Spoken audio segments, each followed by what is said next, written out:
Hey, I think I got enough juice.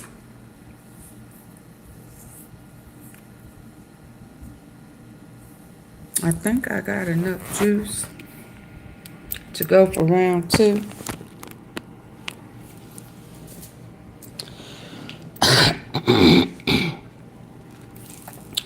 Y'all ready for round 2?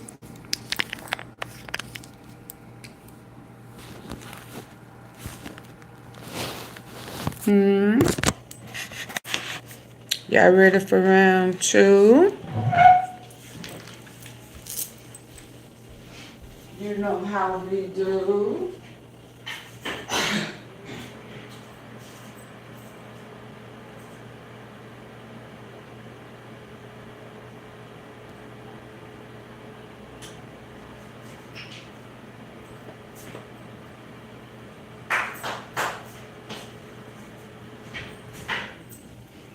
Woo. What a day, what a day, what a day, what a mighty good day. What a day, what a day, what a day, what a day. Have y'all seen Racketeering yet? Have y'all seen RICO yet? Y'all still can't see RICO? RICO swallowed?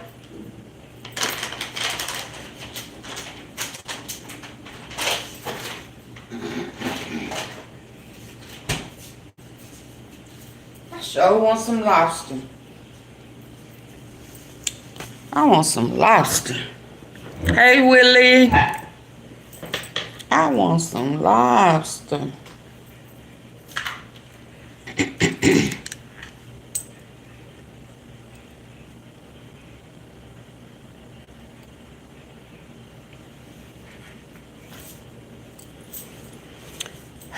Hey, let me get this set up. What's poppin'? Hey. You remember that, Willie? Woo. Hey.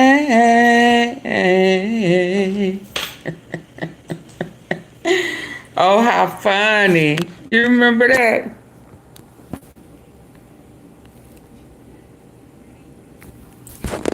You remember them days? Them hey. I'm laughing now I can't do it.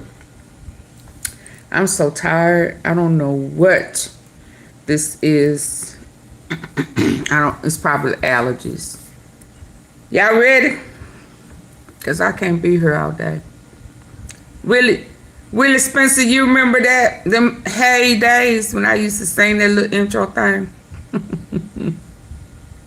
It's AunTeaFee about the facts.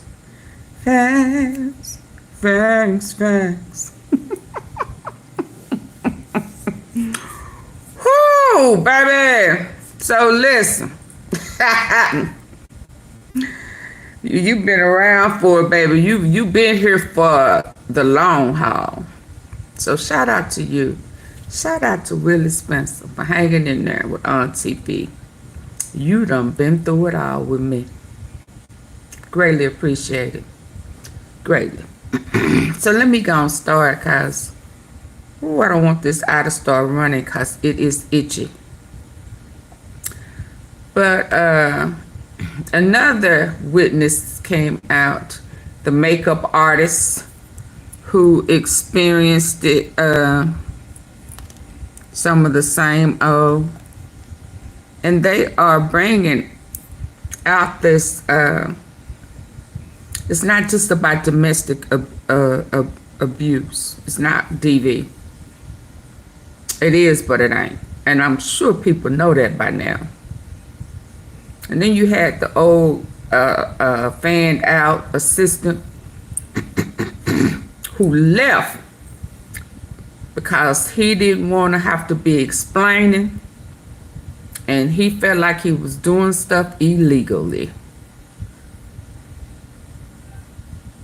He did not want to be a part of this illegal mob type shit. Grab a gun, let's go. And then he get in there bitches and hoes and beating them and stuff. But I think I heard her say, or somebody say, he treated Kim Porter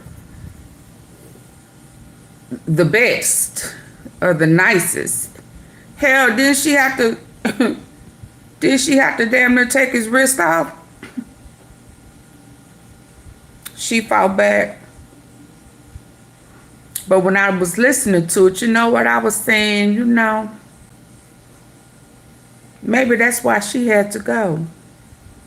And then he found out that she was still interacting with Al B. Yeah, cause see, now we know there's a pattern with that little bitty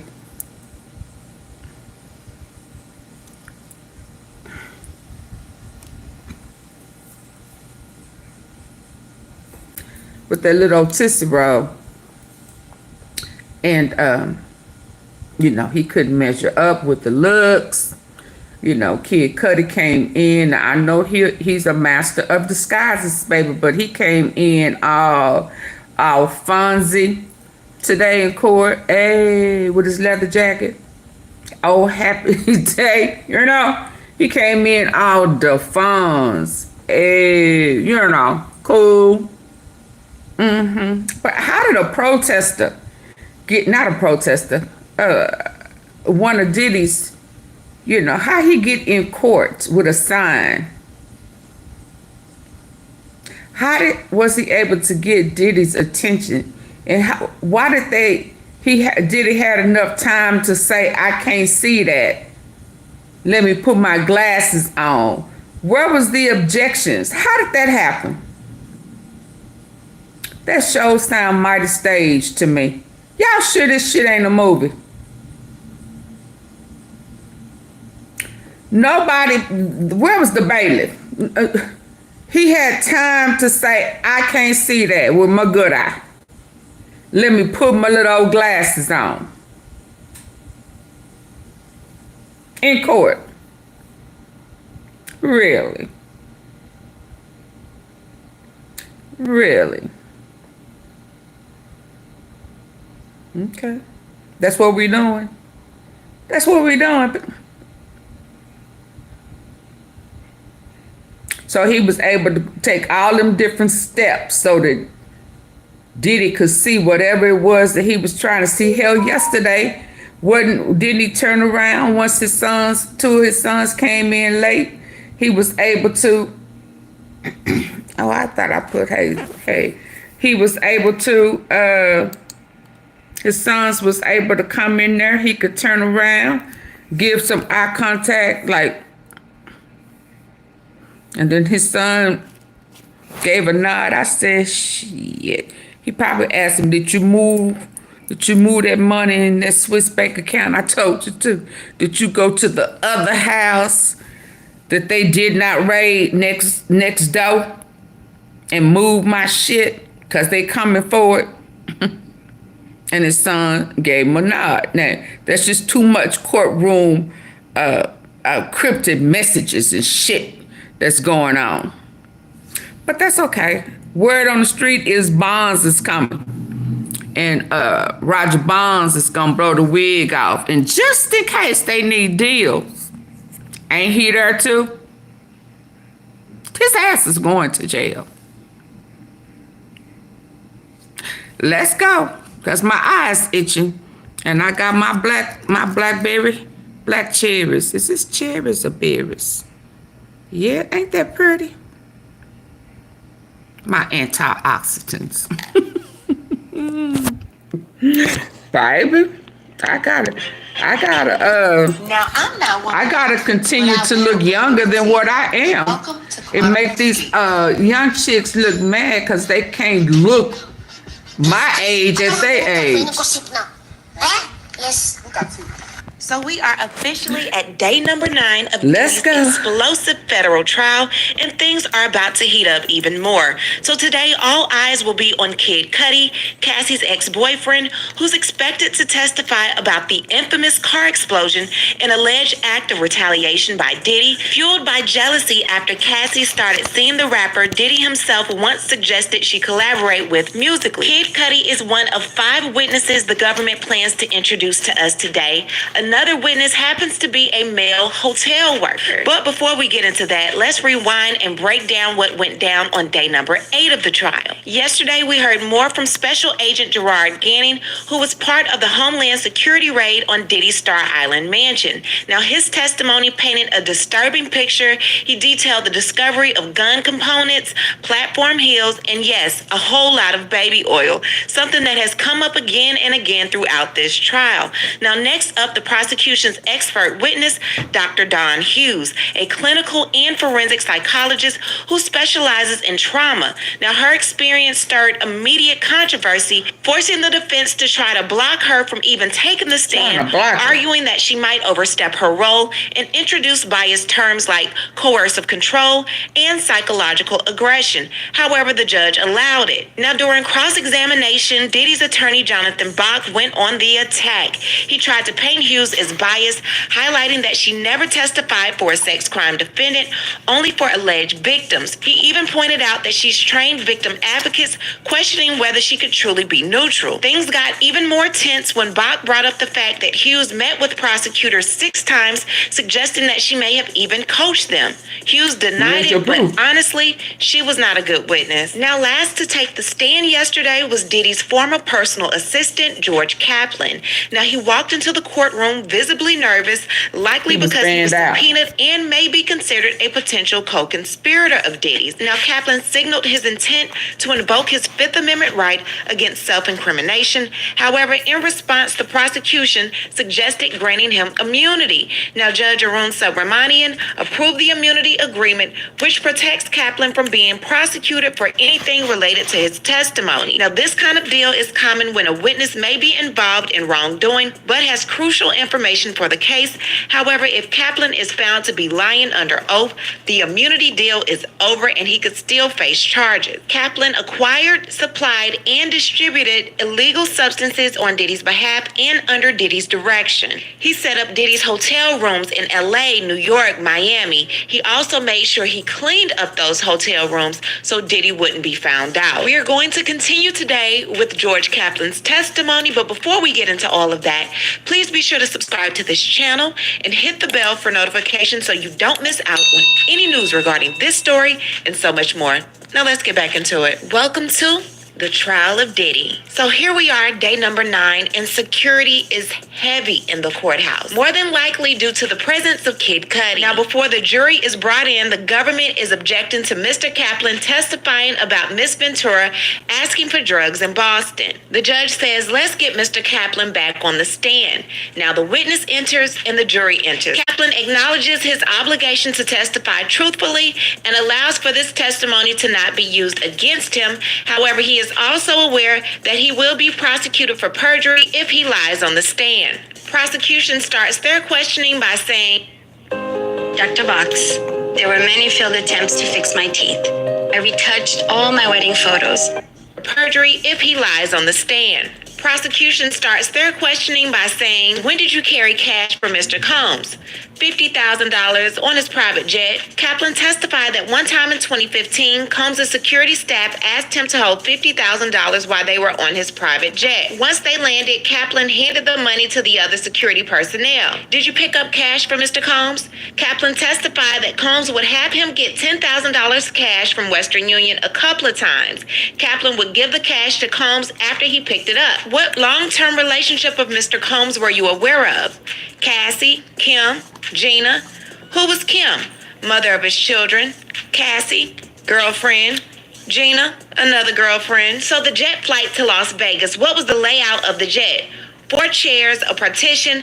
I had a partial view over my right shoulder. When you witnessed violence by Mr. Combs on Miss Ventura, why didn't you intervene? My career. Kaplan stated that he witnessed Combs being violent with Cassie Ventura one time in late 2015 on Combs' private jet. He testified that he heard glass break, and when he looked back, he said he saw Combs standing over Ventura, who was laying on her back with her legs extended up as if she was trying to create space between the two of them. Combs was holding up a Whiskey Rocks glass in his hand. After the glass breaking, what did Combs do? He came forward. Cassie stayed in the back. He asked me to get creams to conceal the bruises on her face. How did you pay for it? Corporate credit card. So after speaking about the 2015 private jet incident, George Kaplan talked about another time in which he says he saw Cassie Ventura with visible injuries at Combs' home. Combs had called Kaplan over an intercom system to meet him in the master bathroom, where he directed Kaplan to pick up over-the-counter products like witch hazel. Kaplan said he noticed that the products would make an anti-swelling agent. To get to Combs, he passed Ventura, who was crying on the bed with her head in her hands. She was visibly bruising on her face, and Kaplan stated that he stopped to talk to her to check on her. He left the house to get the items Combs requested at a nearby pharmacy, paying for them with Combs Enterprise Company credit card. So why did you leave Combs Enterprise? I didn't think I should be covering things up, like buying witch hazel. Y'all remember? Also, This is when he apologized. Y'all remember? This is when he said that he was dark. He took ownership this one time.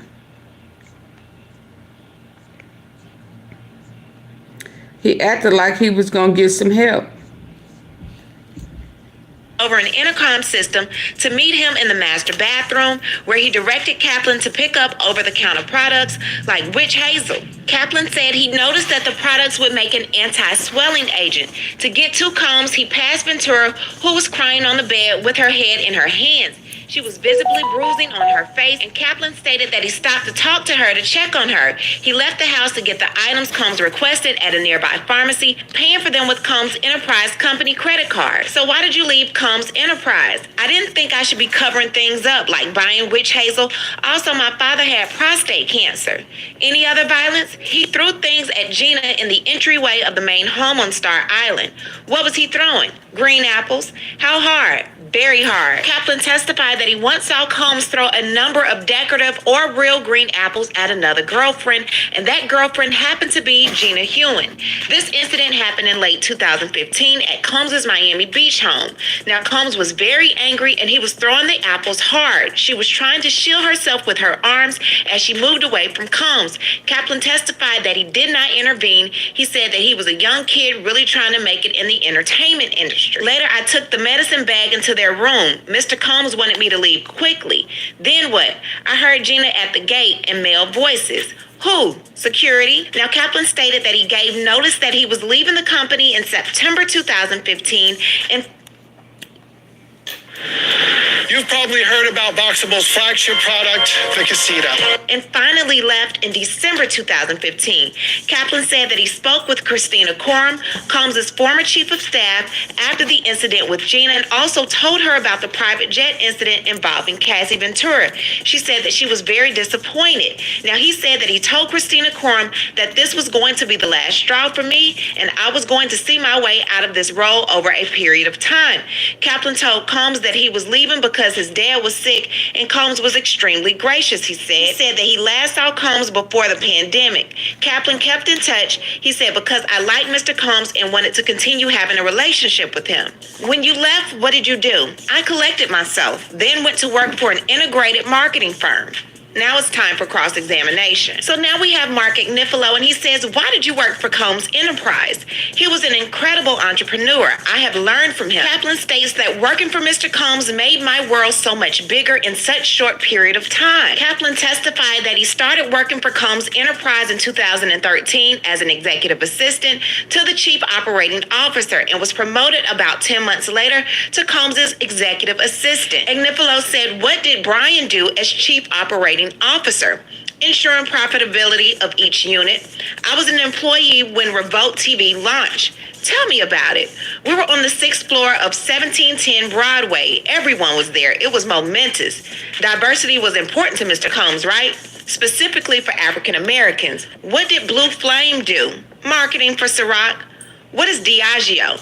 They own Johnny Walker and others. Mr. Combs set up a marketing entity for Ciroc. Your job, what was it? For example, Mr. Combs would say, we're going to leave the house. He meant 3 to 5 minutes. I had a checklist for the bags and the toiletries. It was a bad look to me if something wasn't in there. When you work with Mr. Combs, part of the job, whether you're close with him or not, he has an extremely infectious vibration. You're around him and you feel his excitement. Is there a binder near you? I can't read that. It says Southern District. I'm handing you something to refresh your recollection. Take a look at it as long as you want to. You ran an off-site training and graduated from Harvard Business School. Also, Kenny Burns. I remember. You were effective, right? I worked hard. I don't know how you'll answer. Was it good or bad? Complicated. He didn't need to yell at you when you brought 2 waters. I worked hard. Describing their dynamic at the time, Kaplan says, I'm a young man, and this is a god among men. He said working for Combs was a once-in-a-lifetime opportunity, and even though his moral compass pushed him to quit, he still wishes Combs well on his birthday every year on November 4th. Okay, who was Biggie? A huge rapper who unfortunately passed away. Wasn't Biggie's birthday a holiday at Combs' enterprise? Yes. Was it a creative environment? It attracted all kinds of creative people. Lawyers, musicians, advertising people. A few specific questions. You used a corporate credit card, right? Yes. How did Combs pay? KK held his wallet with the Black American Express in it. You have no reason to think he kept track of how baby oil was paid for. No reason. Or applesauce? He loved applesauce. Oh, and cheeseburgers, right? Ignipolo smiled. Kaplan said that Combs' world was the size of the earth, explaining that his boss was dealing at a high level with business situations around the world, and Combs had employees who dealt with the finer details of finances and ensured that Combs had whatever he wanted. To think that he knew where some of these things were coming from is unrealistic. Let's talk about the plane. You heard glass breaking. You didn't see it? No, I didn't see it. The incident with Gina, you walked in the house, there's a thin table? I don't know. You don't remember how the person could get out of the gate at 2 Star Island? No, I just heard screaming and commotion. Screams of terror or how can I open the gate? I don't know how to distinguish between the two. He threatened your job, but did he threaten you physically? No. You talked about Kim Porter. How was she different? He had respect for her. They had incredible kids. Thank you. When you set up hotel rooms for Mr. Combs and Miss Porter, there was no baby oil, right? No, just lotion. You expressed caution about hotels. Why did you clean up the room afterwards? What? Hotel staff would self. What? So Kim Porter.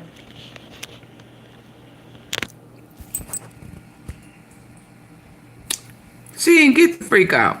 She didn't have to. Because he respected her. So he... And she really thought she was his girlfriend. Did she not know that Kim did? What? Oh, wow. Wow. And besides, Kim Porter fought back. They said she messed up his wrist or something. She tried to chop it off or something. Shout out to Kim. He knew better.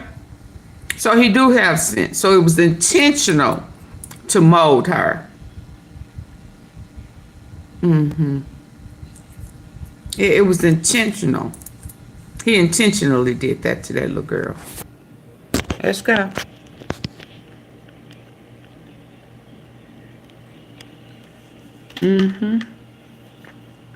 Photos. Everyone wants a payday. You sent him a photo of him and Kim Porter.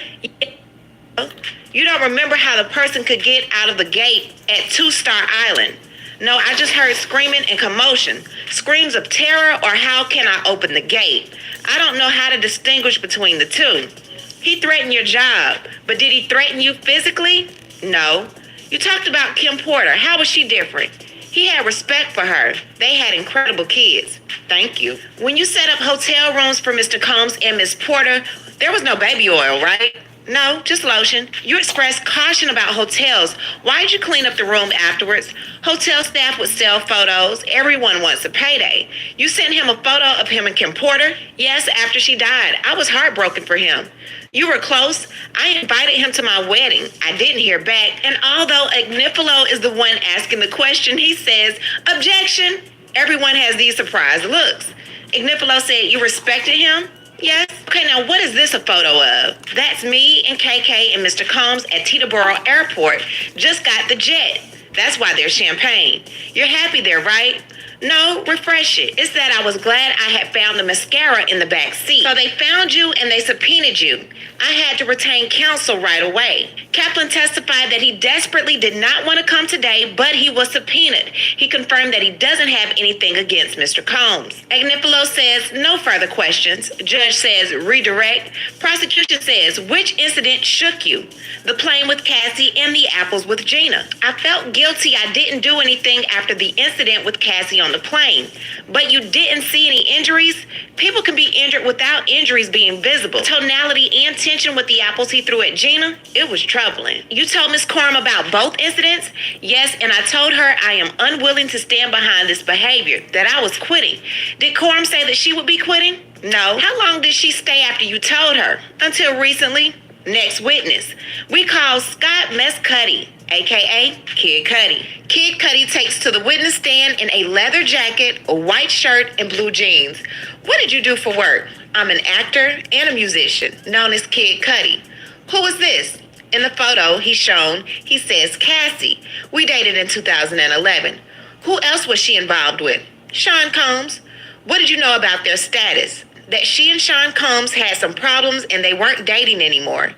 In December 2011, did law enforcement respond to your home? Yes, I had a break-in. Cassie called me at 5:30 or 6 a.m. She said Sean Combs has found out about us. Cudi admits that he was a bit confused because he didn't think that they were dating anymore. She asked me to pick her up, so I did. Why? She was worried. What was her demeanor? Stressed and worried? Where did you go? The Sunset Marquee. Why? I thought it was safe and off the radar. Cudi testified that for those of us with service animals, preparation is key. Ensure your buddy always... Cudi testified that after he picked Cassie Ventura up in December 2011, they went to a nearby hotel and spoke on the phone with Capricorn Clark, one of Sean P. Diddy Combs' employees. Clark seemed very scared. Sounded like she was on the verge of tears, Cudi said. Clark told the two that Combs and an associate were inside of Cudi's house, and she was in a car outside waiting for them. She says that she was forced to go along with them over there.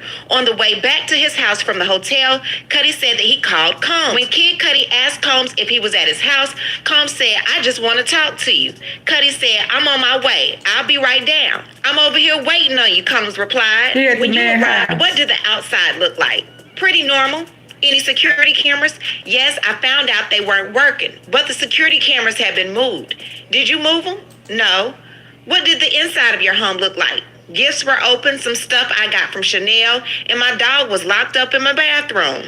How did you usually leave your dog? I let him roam. How long had you had your dog? 3 years. What changes were behavioral of your dog after the break-in? Jittery, on edge all the time. So I got back in and I called Sean Combs again. I was looking for him. I wanted to fight him, you know. Did he answer? Yeah, he said, I'm on my way. I thought to myself, objection, says defense. Grounds, non-responsive. Overruled. Ask a new question. When you saw Cassie, how did she seem? Depressed? Did you see Cassie in Connecticut? Yes, she needed it. Did Mr. Combs call you? Yes, he hit me a few times. Hit? Call me. Cudi testifies that he spent the holidays with Cassie Ventura at her family's home in Connecticut. Combs texted him a couple of times while he was there. He said, I guess he was in the dark about things and wanted to talk. But at that point, post-break-in, I didn't want to talk to him. You broke into my house, you messed with my dog, and I don't want to talk to you. Did you and Miss Ventura break up? Yes. What about your car? My dog's babysitter called me and told me my car was on fire. So the jury is shown photos of Kid Cudi's car after it was damaged in a 2012 fire. He said that he was at his ex-girlfriend's sister's house at the time, about 45 minutes away from his home. His friend sent him photos of his damaged car in the driveway before he even got there. While on the witness stand, Kid Cudi describes the photos as the damage of the Molotov cocktail in my Porsche. It looks like the top of my Porsche was cut open, and that's where the Molotov cocktail was put in. He said that law enforcement found a Molotov cocktail in the driver's seat, but once he arrived at his home, it was kind of just burnt up on the ground near the vehicle. So who took these photos? Chip, a good friend and a collaborator. What was your reaction to your car being set on fire? What the fuck? Objection. Overruled. Now it's time for break. While on break, Judge Arun Subramanian asked Prosecutor Maureen Comey if they're still on track for the day. She said that the George Kaplan cross-examination took 3 times as long as prosecutors anticipated, but she says that she still thinks that they're going to get through all of the witnesses they expected to call by the end of the day. Okay, so now the jury is back and prosecution says to Mr. Cudi, was the damage on your car present before the call from the dog sitter? No. Did you think it was accidental or intentional? Intentional. Where did you last see Ms. Ventura? At the Soho house. I'd reached out to Sean Combs and said, let's talk. This is getting out of hand. Combs' attorney still says, can we have a sidebar? Judge says, do you have an objection? Yes. Sustained. Disregard and move on. Who set up the meeting at the Soho house? D-Rock and my manager. What was Mr. Combs doing? Standing there looking like a Marvel supervillain. Then there's laughter. Why he say that? He said, we were homies. You know that was my girl. What did you say? I thought you had broken up. Then Sean Combs offered me water twice. It was weird. Sean Combs being so calm. What did Cassie say? That we have fallen in love. Things happen. What did you say to Mr. Combs? What about my car? He said... Did y'all hear that? With y'all good ear? Did y'all hear that with your good ear? Did y'all hear that with your good ear? Hey, Scott. Did y'all hear that with your good ear? He offered him what? Somebody that done been kicking it with the girl, you done threatened, beat her, and you offered him some water? Twice? Y'all was at a hotel. Why are you offering this man some water? Was you drinking water? Did you offer your girl some water? See, this is how he got Jamie Foxx and I'll Be Sure. You can't sip around him. That Visine, he's slipping a Mickey's with some Visine, but his Visine was laced with that pink Ussy. You want some water. Why are you like to be served? Why are you trying to serve Cudi? Y'all, Diddy is a serial. He's serial. Not with a C, with an S. But let's keep going. Let's keep going. At the Soho house, D-Rock and my manager. What was Mr. Combs doing? Standing there looking like a Marvel supervillain. Then there's some laughter. Why he say that? He said, we were homies. You know that was my girl. What did you say? I thought you had broken up. Then Sean Combs offered me water twice. It was weird. Sean Combs being so calm. What did Cassie say? That we have fallen in love. Things happen. What did you say to Mr. Combs? What about my car? He said, I don't know what you're talking about. I walked away. Did you see Mr. Combs later? Yes, a few years later, also at Soho House. He said, I'm just sorry for all that bullshit. I was surprised, so I found peace with it. No further questions at this time. Mr. Steele, says the judge, I want to ask you some questions about your Porsche in 2022. Ms. Cudi said, 2012. I apologize. You get a call about damage to your vehicle. Any surveillance photos? No. My dog's babysitter did send me pictures of the damage. The DNA taken. Are you aware it came back being a female? Objection, says prosecution. No foundation. Judge says sustained. Did you know that there were DNA results? I'll allow that, says the judge. No. Miss Ventura told you it was over. We just stopped talking. You told this honorable court and this jury that she played you. Yes, she played you and you had no clue. No clue. In 2011, you went on tour. Yes. 65 locations? Yeah. At that time, Sean Combs is an icon. Fair to say? Yes. You and Miss Ventura had a sexual relationship? Objection, says prosecution. Sidebar. After the sidebar, Ms. Cudi says, Mr. Steele, can I? Judge says, no, you can do that on the redirect. Steele says, do you want to tell me something? Ms. Cudi said, Sean Combs asked about me doing a song with Miss Ventura in 2010. Steele says, thank you. Steele also says, you believe that they left your front door unlocked? Yes. No forced entry? No. Just presence open, door in the bathroom. I'm not belittling, just asking. You called Sean Combs? Yeah. He was calm? Yes. You went to see him. You didn't think he had a gun? I couldn't call it. You are a strong person. That's how you categorize yourself. Yeah, this crossed the line. Miss Ventura told you she was abused. Yes, but she never said she was sexually abused. She did not.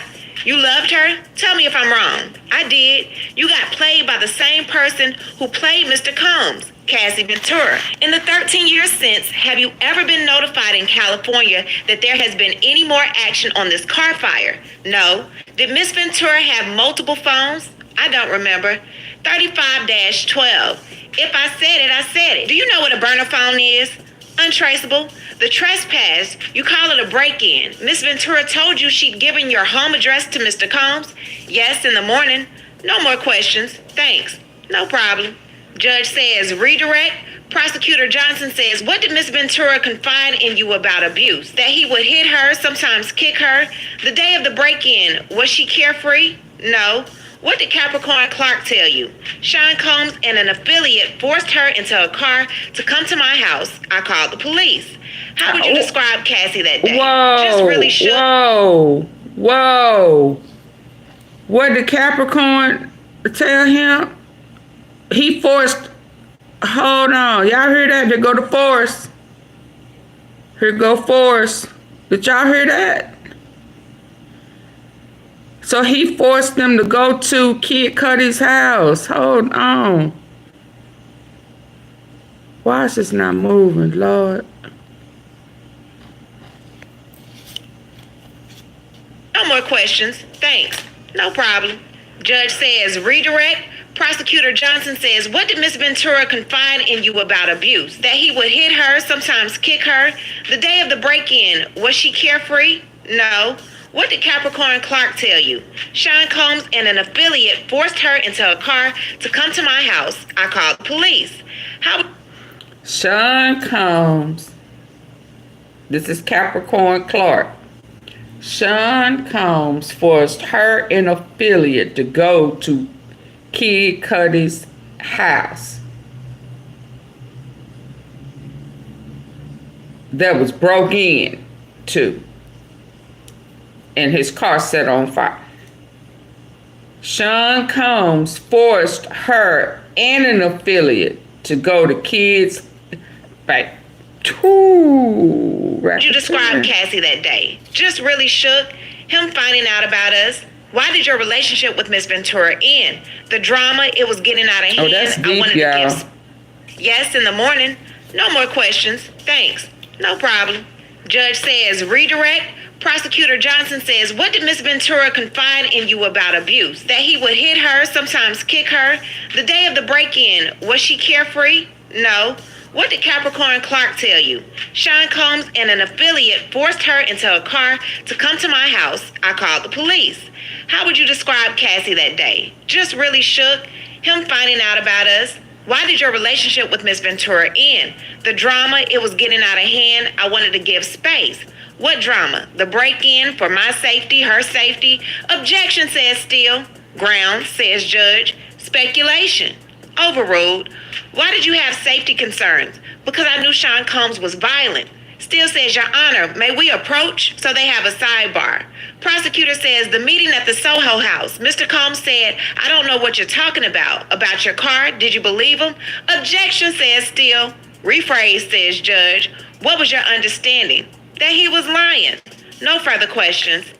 It's good to get some fresh air. Fresh air? Hi, guys. Bill, you look great. Now that I have Inspire, I'm free from He struggle. filled it, didn't he? Questions. Okay, so they go on break, but now they're back from break. And Prosecutor Comey said they want to put an exhibit showing Miss Ventura scantily clad. We think it plays into a stereotype that if she dresses like this, she must have consented to the freak-offs.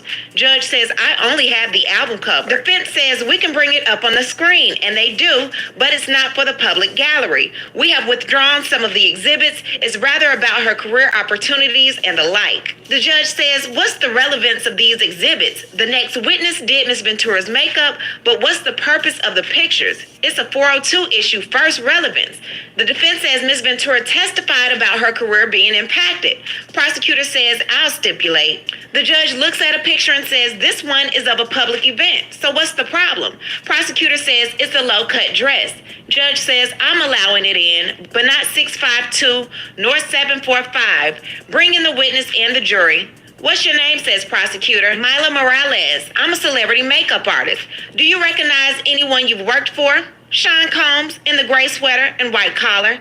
When did you work for Let's Mr. go, Combs? Mila. 2000 to 2005.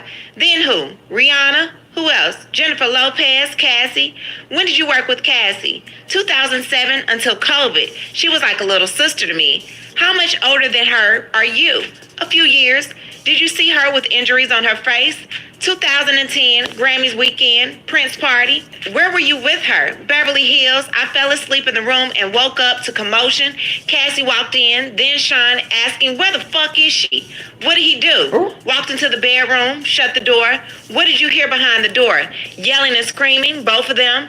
Then Sean left. What did you see next? Cassie, she had a swollen eye and knots on her head. I packed up her things and we went to my house.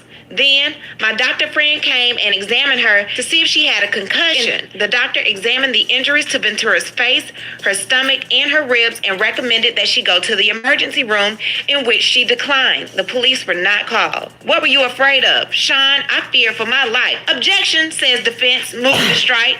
Overruled. How long did she stay? Days. Have you ever done interviews about this? A couple. Were you paid? No. Did you provide evidence? Photos of me and Kim Porter, early 2000s. Were you paid? $1,000. No further questions. Cross, says the judge. Defense says, did you assist Ms. Ventura for any red carpet events? Possibly. In some music videos, black and yellow. Defense says, we have some photos. 647, please. There's a photo of a video shoot. The goal was that she looked put together? Yes. These photos show your artistry. You reposted them on Instagram. Yes. You were in her hotel room, though you lived near? Yes. You met Miss Ventura's family, her father. You called a doctor and a lawyer. The lawyer lives in San Francisco. You provided emotional support. Yes. You did an interview with CNN and with Extra TV, Don Lemon and Pierce Morgan? Yes. Did Dateline reach out to you? I don't look at those anymore. Did you ask the government if you could do more? Look at this. So you asked for permission to speak with Dateline? Of course I asked. After the incident, neither Mr. Combs or anyone from his company ever approached you? No one did. For a documentary, were you paid? Therapy. You sold the photos to CNN for $1,000? Yes. No further question. Next witness, says the judge. So we have the next witness, Frederick Zamur, the general manager at the L'Hermitage Hotel. Why are you here? I received a subpoena. Are you familiar with the hotel's reservation system? We have a system called Opera. We enter in personal preferences. How long do you keep them? They stay forever. Who reserved this room for Sean Combs?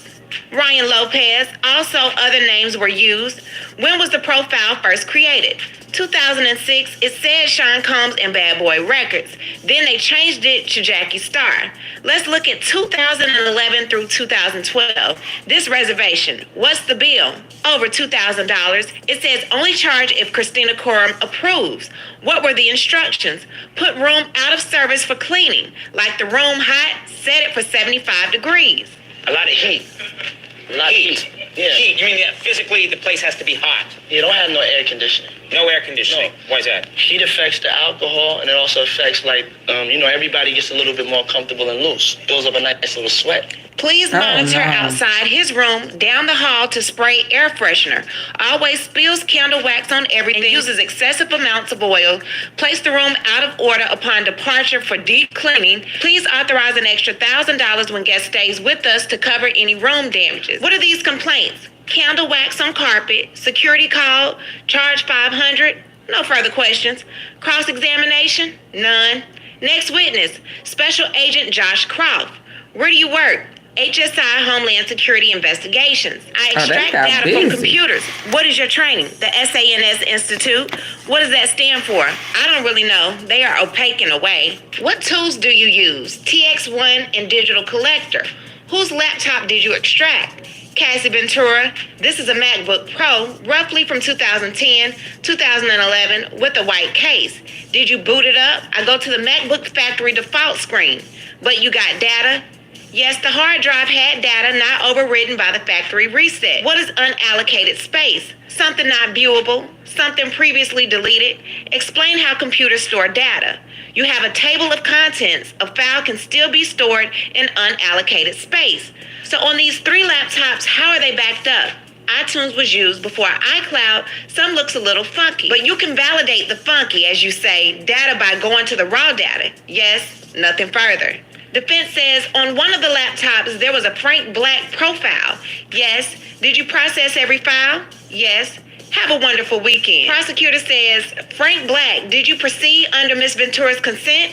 Under warrant, judge says no more witnesses. Jurors, I intend to release you early. Any objections? Everyone starts laughing.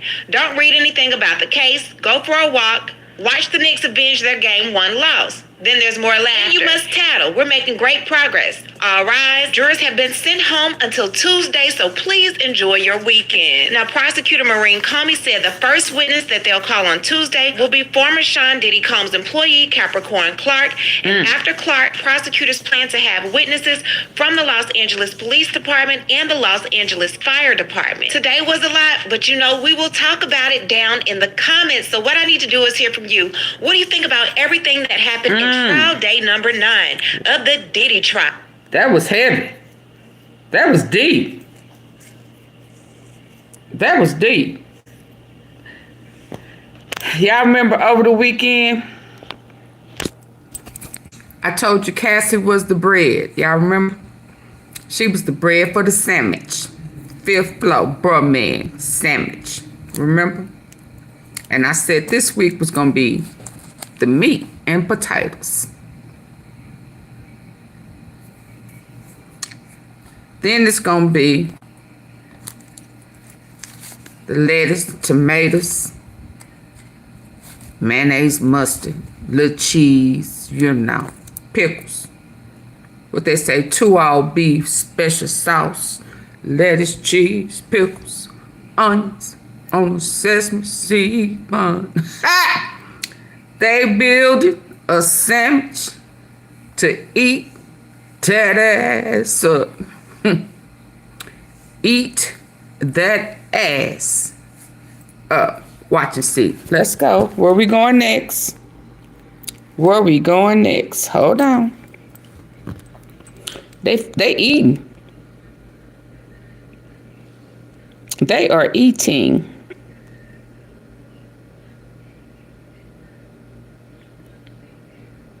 Oh, I want to see this one. It says a psychological deep dive. I just want to see it. Choosing internet shouldn't be confusing. This ain't what I had next. I just want to see what they got to say. Whether you're a casual streamer. Let's go.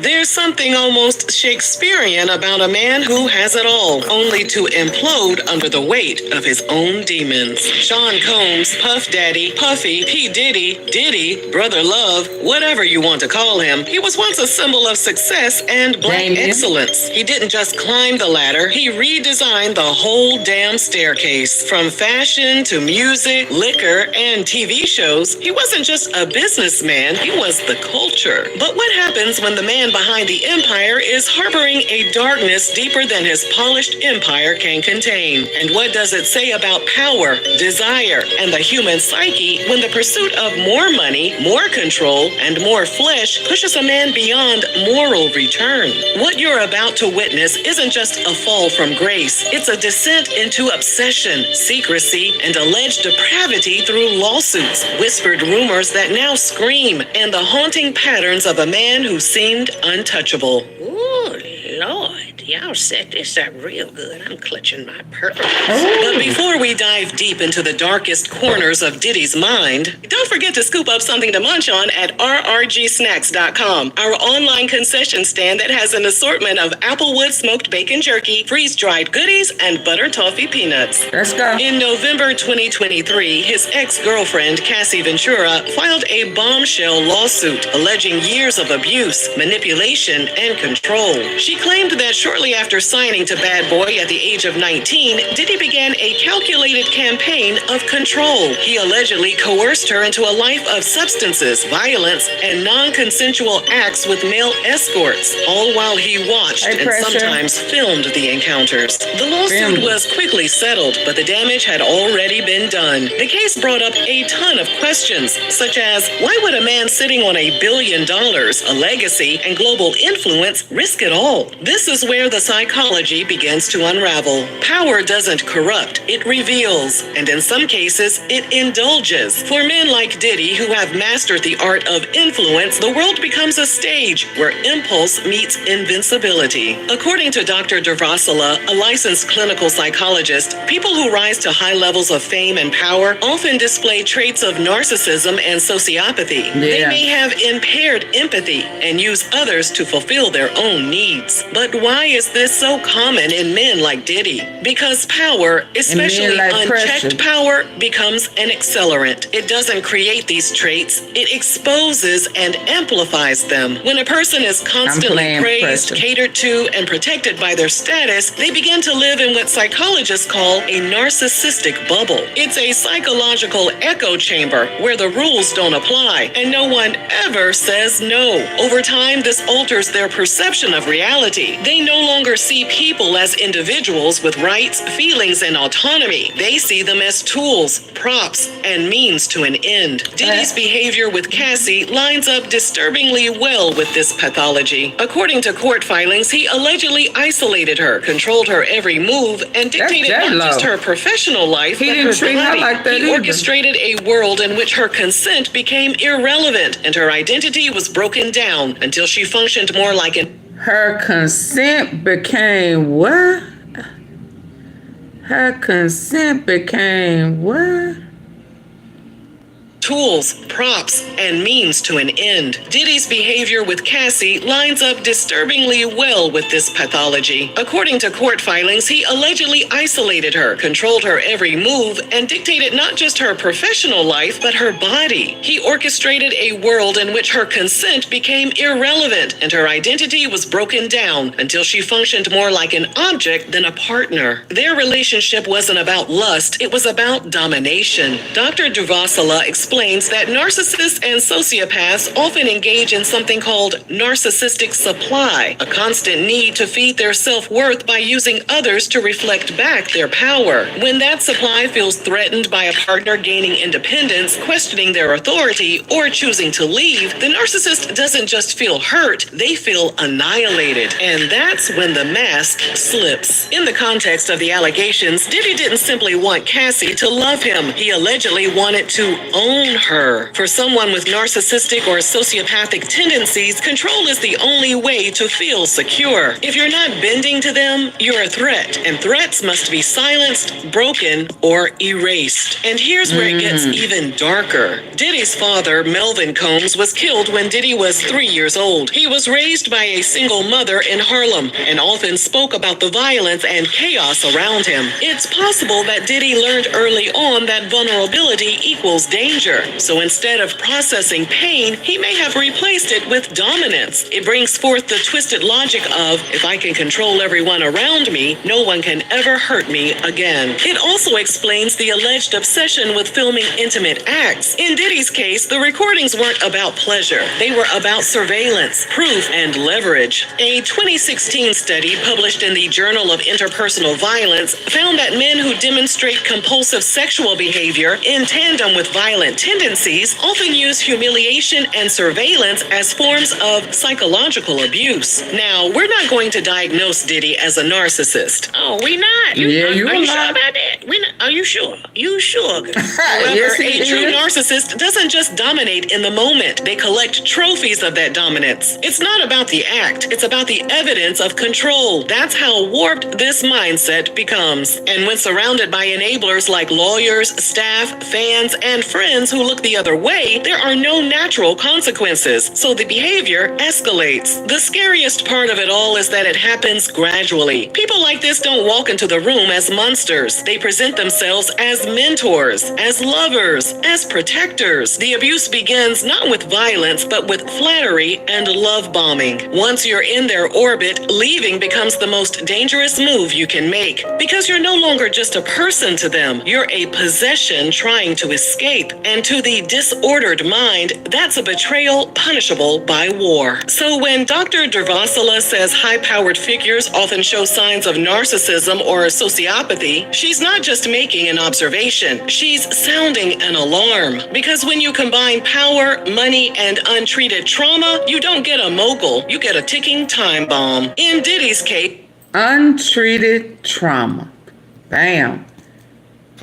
I told you, it's always in the past. It's all hurt people. I guess maybe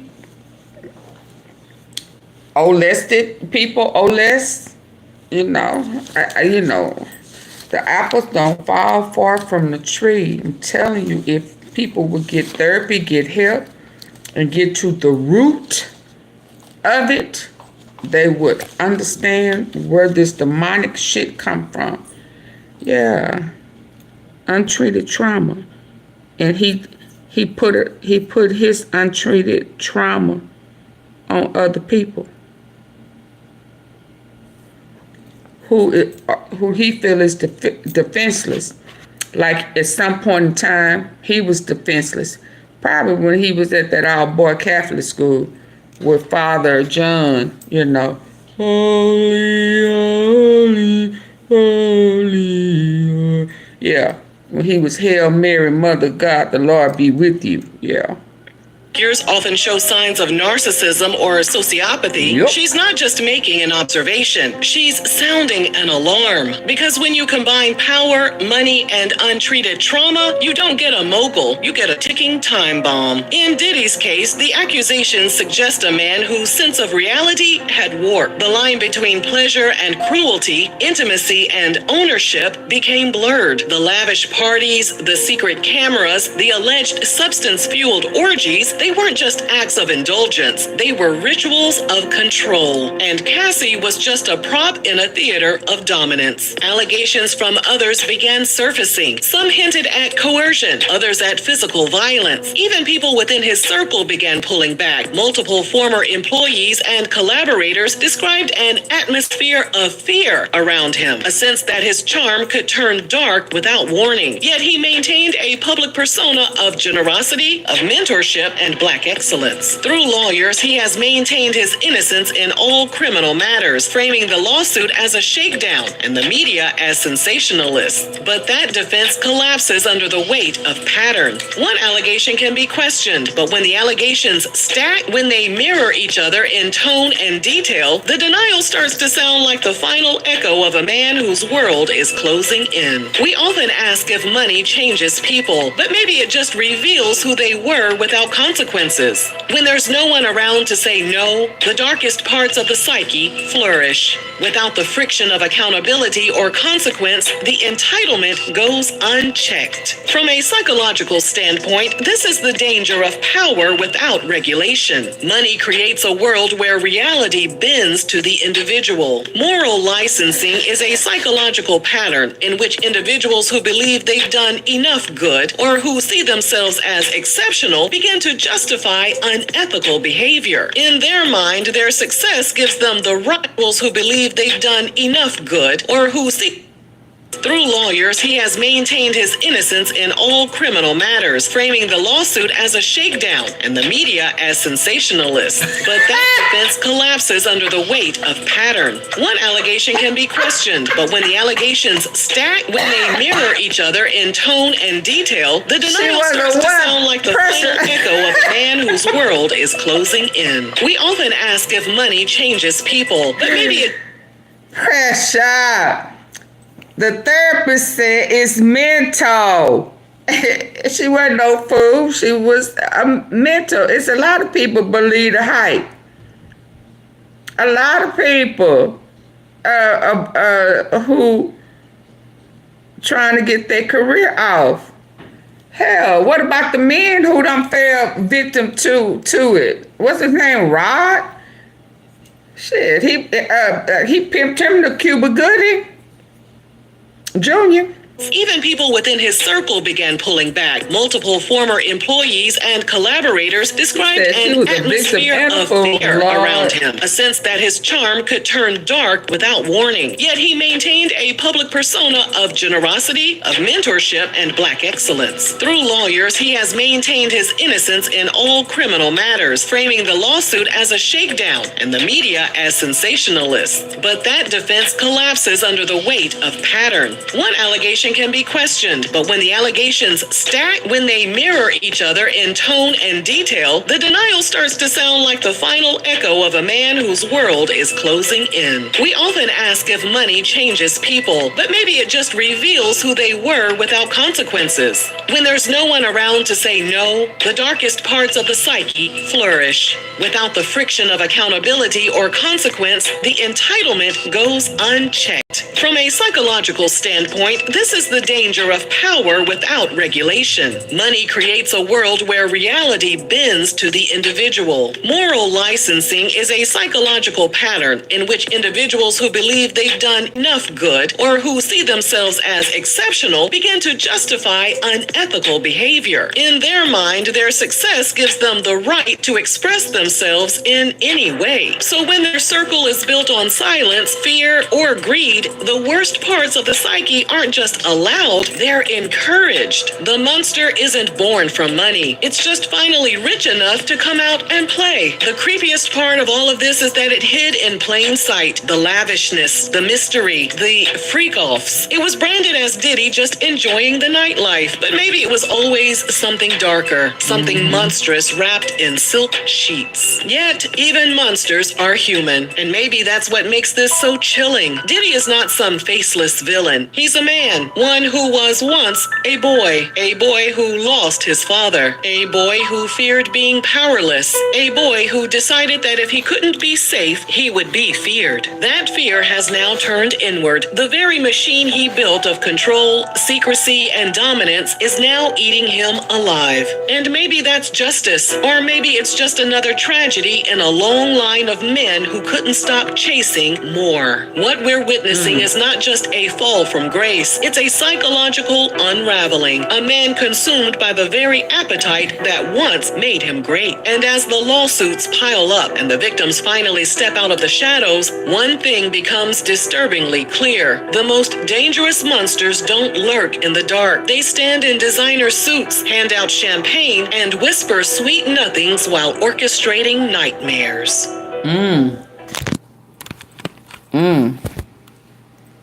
So if we think about the possibility of a sex trafficking investigation, sex trafficking related charges. Which one is this one? If we go to December 2023, there was a woman who accused Combs and former Bad Boy Entertainment president Harvey Pierre and another person of sex trafficking and gang raping her when she was 17 years old.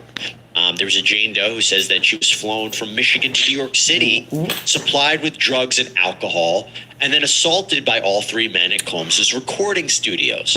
Now, Combs, by the way, has always denied the allegations. And in fact, in response to one lawsuit, had posted, I believe it was on Instagram, "Enough is enough. For the last couple of weeks, I've sat silently and watched people try to assassinate my character, destroy my reputation and my legacy. Sickening allegations have been made against me by individuals looking for a quick payday. Let me be absolutely clear, I did not do," and he goes on to say, "did not do this." Now, again, that was in relation to a lot of these lawsuits being filed, but when we're talking about sex trafficking, Tracy, and we're talking about the Southern District of New York possibly initiating this search warrant, where does your mind go in terms of what we might be looking at in terms of potential charges, potential allegations, and how it's connected to New York? So I absolutely believe, and again, simply my hypothesis, he is innocent until proven guilty, that he will be arrested and indicted on sex trafficking charges. I have no doubt about that, and I do. Okay. This one. I wasn't trying to do this. These girls. What that tells me, if it's out of the Southern District of New York, is this is spanning multiple states. Hold on, yeah. I wasn't trying to do this. Allegedly trafficking girls across multiple states, across the United States. This isn't just an isolated incident. This was last year. In one location, and so I have heard things as well about his Hamptons parties and things happening in those Hamptons parties as well. So I suspect more evidence may come out as a result of that. But these are extremely serious charges. And part of me, too, is frustrated by somewhat the complacency, right, of the entertainment industry as a whole in this. And I think sometimes people fly under the radar for a long time, like Epstein did as well. Because people are scared. People want to still climb the ranks. And we're doing it all the while sort of sacrificing the safety of these young victims or girls that are. Emergencies can strike at any time. That's why it's crucial to be prepared. Just shock. I think we're all in shock. Everybody knew about the Diddy parties and the after party, but we didn't know about the after party. Oh yeah, the after party came up. Racketeering trial is dominating headlines right now. We have been covering everything going on inside and outside the federal courthouse right here on Sidebar. And with a high-profile defendant often comes high-profile witnesses, victims, celebrities. We have dug into the transcripts from the first several days of Combs' trial to find the celebrities who have been mentioned so far, and maybe we're going to be called to the stand. Welcome to Sidebar, presented by Law and Crime. I'm Jesse Weber.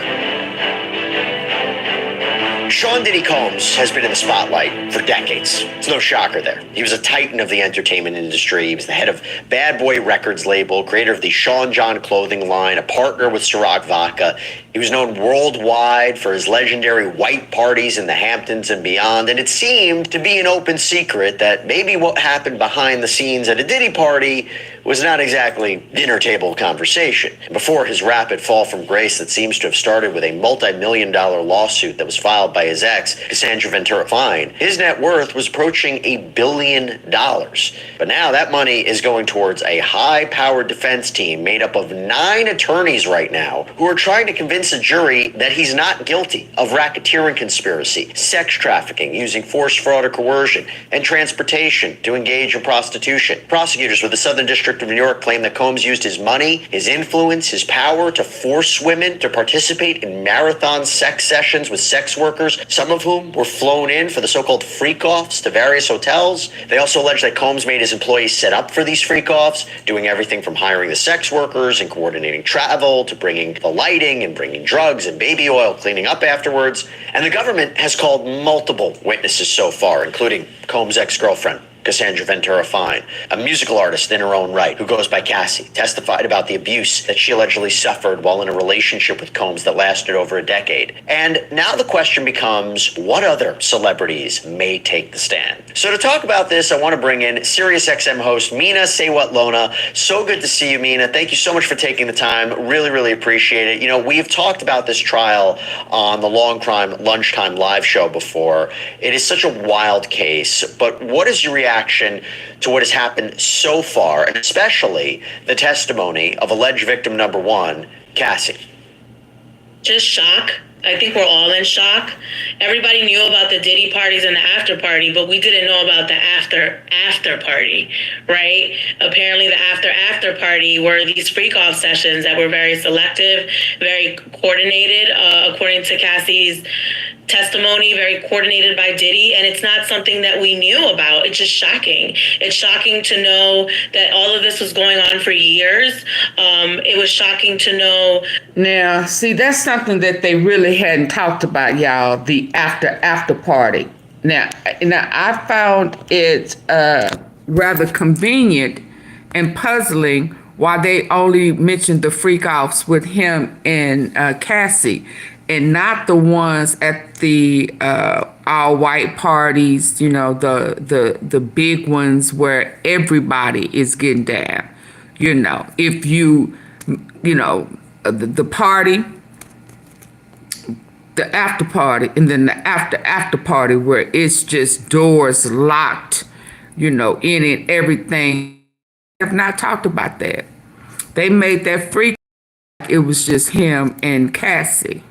Right? But she talking about the after party. So when did that come up? Have we heard about the after party? Because the after party don't have nothing to do with they freak offs with the male escorts, the male hookers. Those are different. So that just kind of eased in there. And she just made mention that it came up with Cassie. So when? Because ain't nobody talked about it. Oh, I've been seeing Jolene.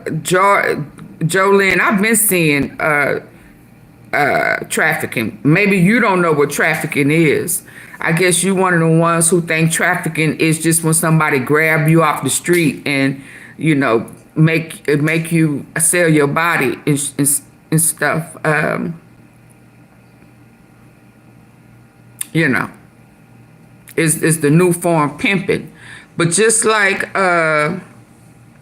what's his name, Boosie said the other day, let Boosie tell y'all where the trafficking is for the ones of y'all who still want to play dumb. Hell, if Boosie saw it, hell, y'all should be able to see it too. Hold on. Let me take you to Boosie. Since y'all want to continue to play dumb. See, this is what's irritating to me about people. Because then when them people pick y'all asses up and won't let y'all out, then y'all gonna be saying that they got your asses on bogus charges. And instead of y'all want to act like y'all ain't done nothing, or they can't hold you, or that ain't trafficking, and it is trafficking. That's why a lot of folks is in jail and can't get their asses out because they want to play dumb. Shit. There are laws in place, and just because you can't see trafficking don't mean that they can't hem that ass up on trafficking. But let me take you to Boosie, because Boosie, oh, please tell me I sent that to myself. Yeah, because Boosie got it. He don't like it, but he damn sure got it. He damn sure got it. Let's go. Do you think they did Diddy wrong? Or of course. You said he did everything that everybody's doing. Of course. He got a freako. But the You ever heard of a RICO by your damn self? The 500 It's a freako. Hold on. Hold on. dildos and the I don't give a damn. You're a freak. I don't give a damn. If I want my bitch to watch, if I want my bitch to get another dick while I watch, while money going everywhere, call another dick up, go buy her something after that. I don't look at it like it's a crime. Freako. You're just freaky. He did what? Met a girl at the studio and they ran a train and he put dick on it and flew out. Is that a crime? Freak. I just was thinking of all the stuff he was charged for. God damn, he freaky. This man, he don't deserve. You don't give him a bond? Who did he fucking... Bro, it's a black billionaire, bro. Mm-hmm. Gonna be hard on him. That's why, because he's a successful black man. That's why. Why nobody? And they fucking over him.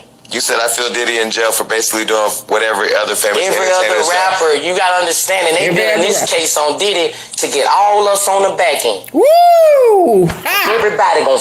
Hold on, he said to get everybody on the back end. Yeah. How you think we gonna see a bitch? You gotta fly out. Every bitch we fly in, every bitch you fly in, you gonna give her something. A little $1,000 before she go home. That is sex trafficking. It's what? You gotta watch who you fly in. Absolutely. So he can't act like he don't know. Nobody sees it. You can't be too freaky now. Right. Hold on. Flip this around. You can't be too freaky now. See, he effective immediately. He can't act like he don't know it's trafficking. Can he? Huh? He know it's trafficking. He may not like it, but he know it's trafficking now. Now, I found that quite interesting. Because you know it's trafficking. Now, whether you call it a freak hoe, whether you call it whatever name you want to give it. He said run a train, whatever name you want to call it. Them folk, the feds gonna call it trafficking. So you can play dumb all you want to. What's your name? Joylyn DJ. You can play dumb all you want to and act like you don't see trafficking. But guess what? Yoo-hoo! It don't matter if you see trafficking or not.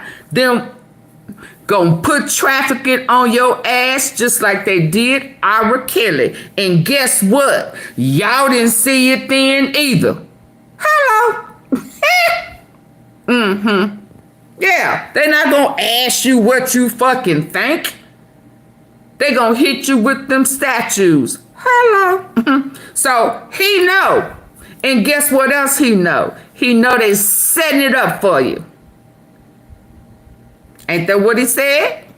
I'm gonna take all us down. Cause when Mad Day come when you flew that bitch out, when she called back and tried to extort you. Do you think they did Diddy wrong? Or of course. You said he did Do everything. y'all think he knows? Of course. He got a freako. You ever heard of a RICO by your damn self? The 500 dildos. It's a freako. 500 dildos and the. I don't give a damn. You're a freak. See, he gonna go back to prison. If I want my bitch to watch, if I want my bitch to get another dick while I watch, while money going everywhere, call another dick up, go buy her something after that. I don't look at it like it's a crime. He said what? What did he say? He don't look at it like it's a crime. Do that mean it ain't one? Do that mean it's not one? See, this is what I say when I say I understand why a lot of people get caught up, tripped up, and locked up.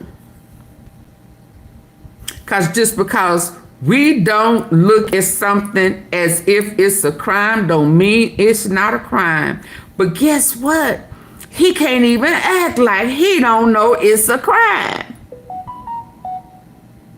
he's saying they setting this up. He say with Diddy, they did it with Ira. To me, Diddy worse than Ira. Okay?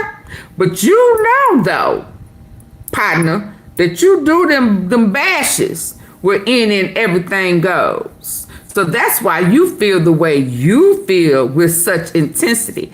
All I'm saying at this point, you know whether you think it is or not, whatever name you want to call it. Y'all can call them hold downs,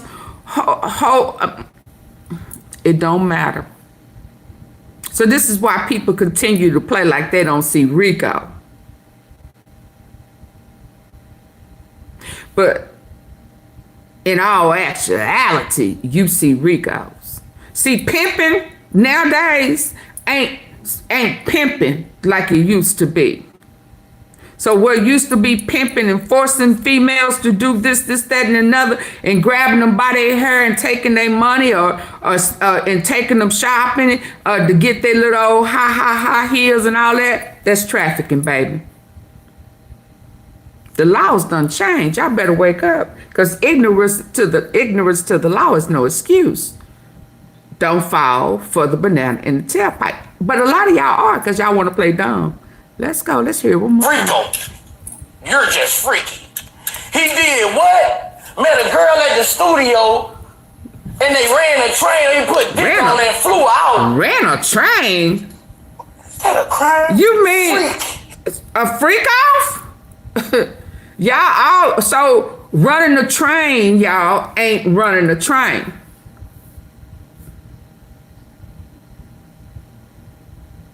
Multiple, you and your homies took turns with them.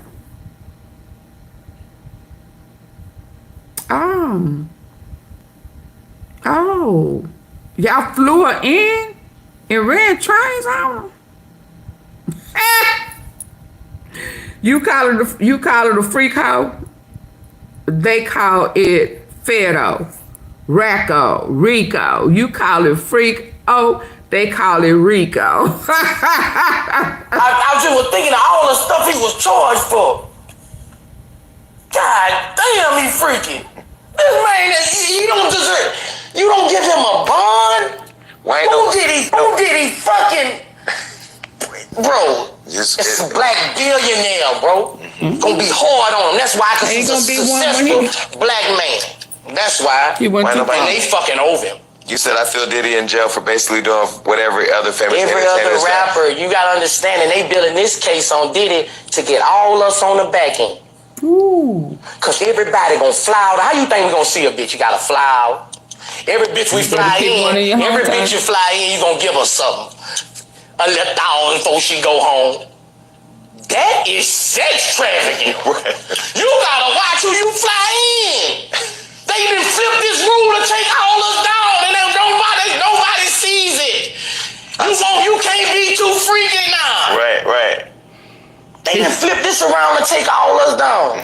Cause when Maggie threw that bitch out, and guess she what? come back and try to extort you. And guess what? Boosie badass. He said, and y'all don't see it.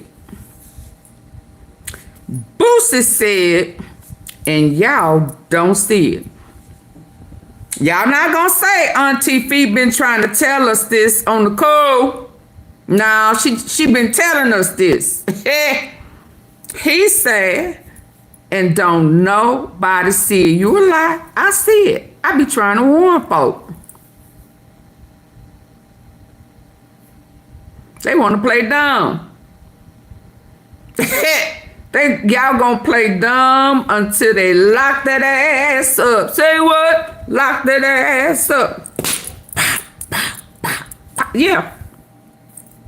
He is 100. Boosie, 100. He see it. Now he don't agree with it. Agreeing with it and acknowledging that it is RICO. And if y'all don't change y'all habits, y'all don't change y'all activities, he said they gonna get y'all on the back end. Oh yeah. Boosie said it. AunTeaFee didn't. I mean, cause y'all don't like giving AunTeaFee credit. Boosie said they gonna get y'all asses on the back end. You know why? He didn't say this. I'm saying this because y'all didn't learn what Y'all didn't learn what Y'all said shit, the nigga fucked up. Hell, he went too far. He pissed on that little girl. What? Okay. So they went in there and tweaked them laws up on y'all asses again. But I'ma say it one more, I'ma play it one more time. Folk can play dumb if they want to. Boosie, no. They setting that ass up. And he know it's a RICO. And he know on the code, he know Diddy ass is out of here.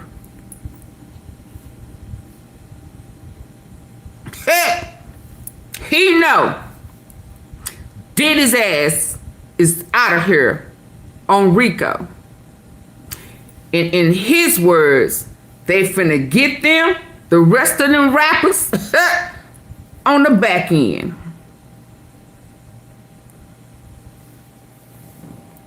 Are they running the play on them? They ran trains on them women.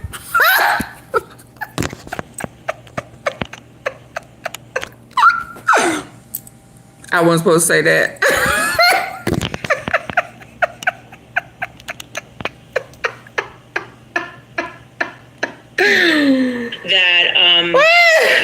Oh no, let's hear Boosie one more time. One more time for the one time. One more time. You think they did Diddy wrong? Or Of course. You said he did everything that everybody's doing. Of course, he got a freako.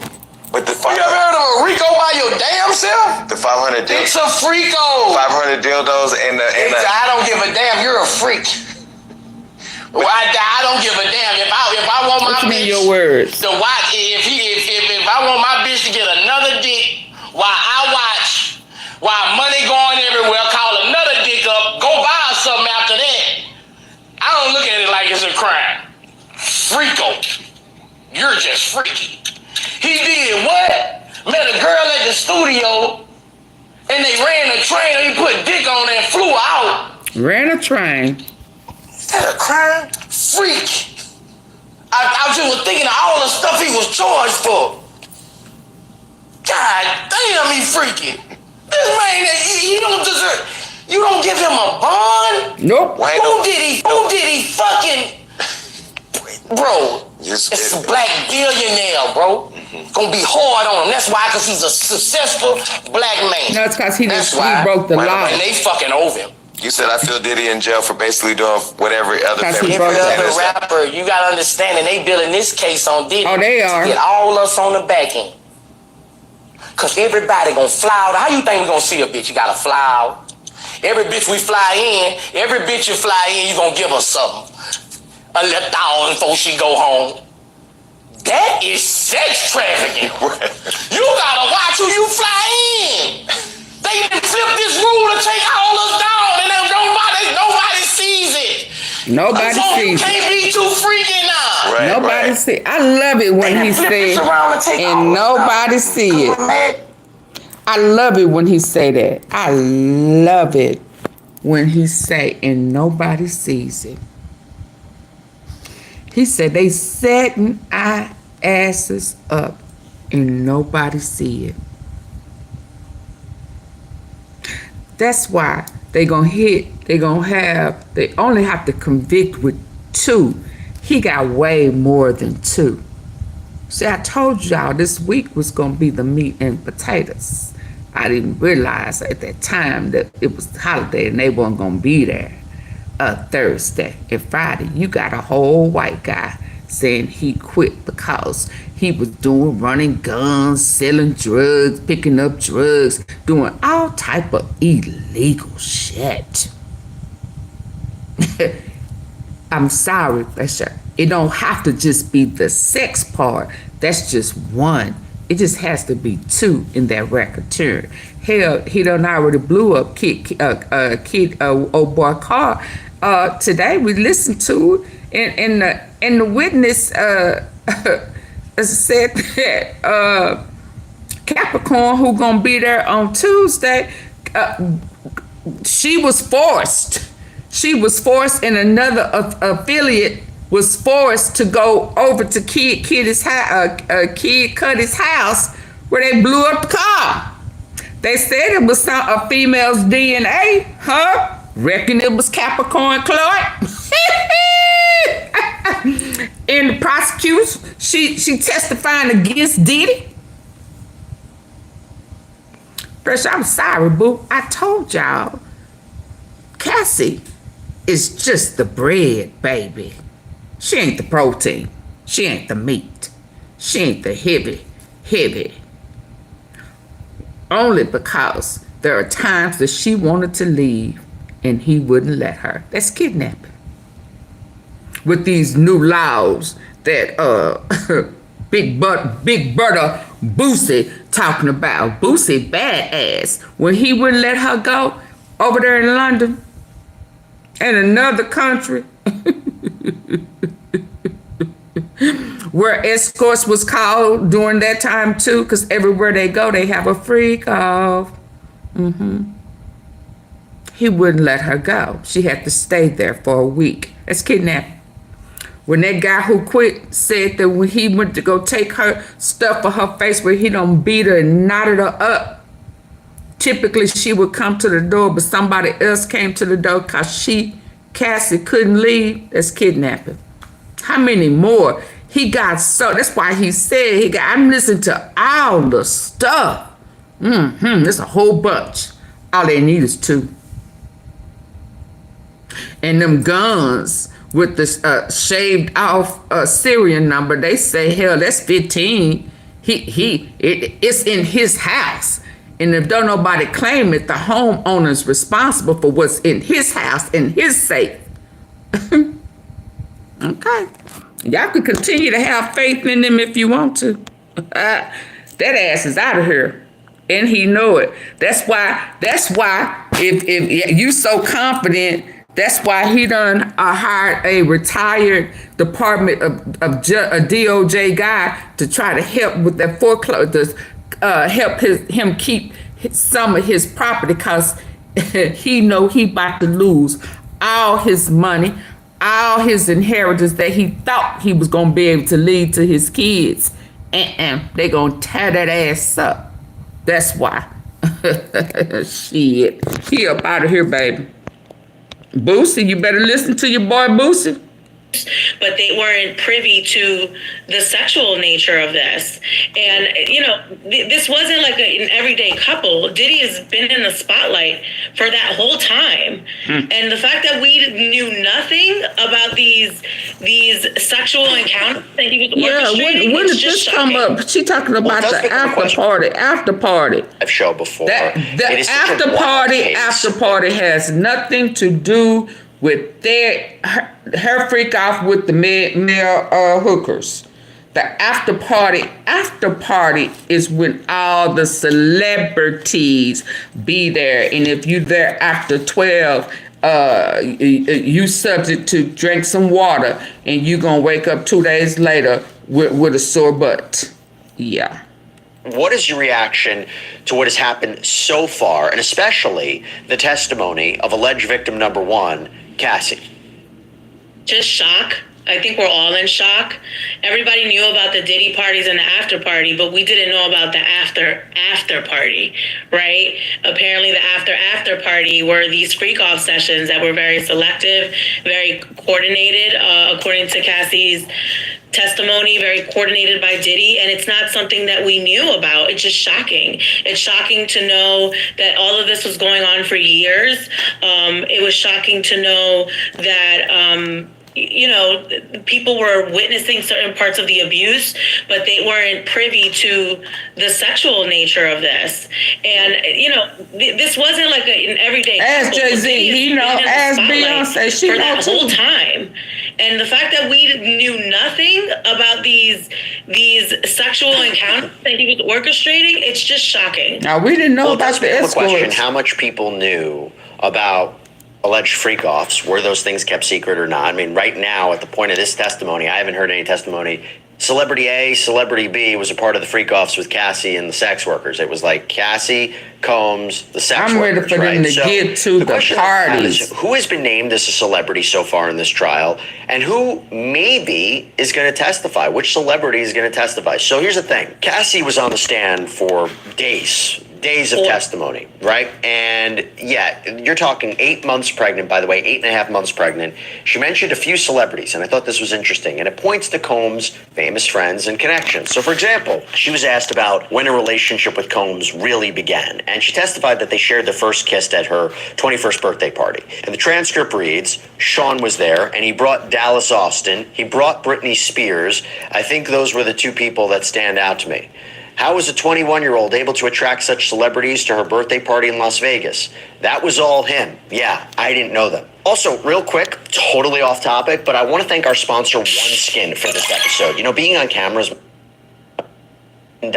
You want to know what I'm most excited about this summer? Those are high-waisted bikinis or one pieces. Sono Bello. Sidebar at checkout at oneskin.co. That's 15% off at oneskin.co with code SIDEBAR. Remember to tell them that we sent you there when they ask where you heard about them. Invest in the health and longevity of your skin with OneSkin. I'll tell you what, your future self, definitely going to thank you. So Dallas Austin, this well-known music producer who dated Combs' ex, Kim Porter, Britney Spears, of course, one of the most well-known pop stars of all time.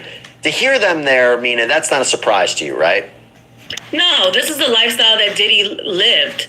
He had parties, A-listers at his parties. He was very well known. He had money. There's a charisma to him. He's the life of the party, right? I already got my We talked about this on the network. You don't become this larger-than-life mogul by not having some kind of charisma to you, people skills. So people of A-list stature were constantly around, and we're learning from the trial that they witnessed the abuse. But from what we're hearing, and to your point, they weren't necessarily a part of the sexual part of these parties, which is the freak-offs that lasted, some of them up to 4 days. May be a mistake in this case. I think so. Now, I don't know why you say that, Pressure, but I'm shocked that they're able to go home. Participating in a freak-off. Certainly not Britney Spears, I'll tell you that. So it's one of those things where he was around a lot of artists, a lot of A-listers and celebrities, but a lot of them, from what I suspect, were not a part of these freak-offs.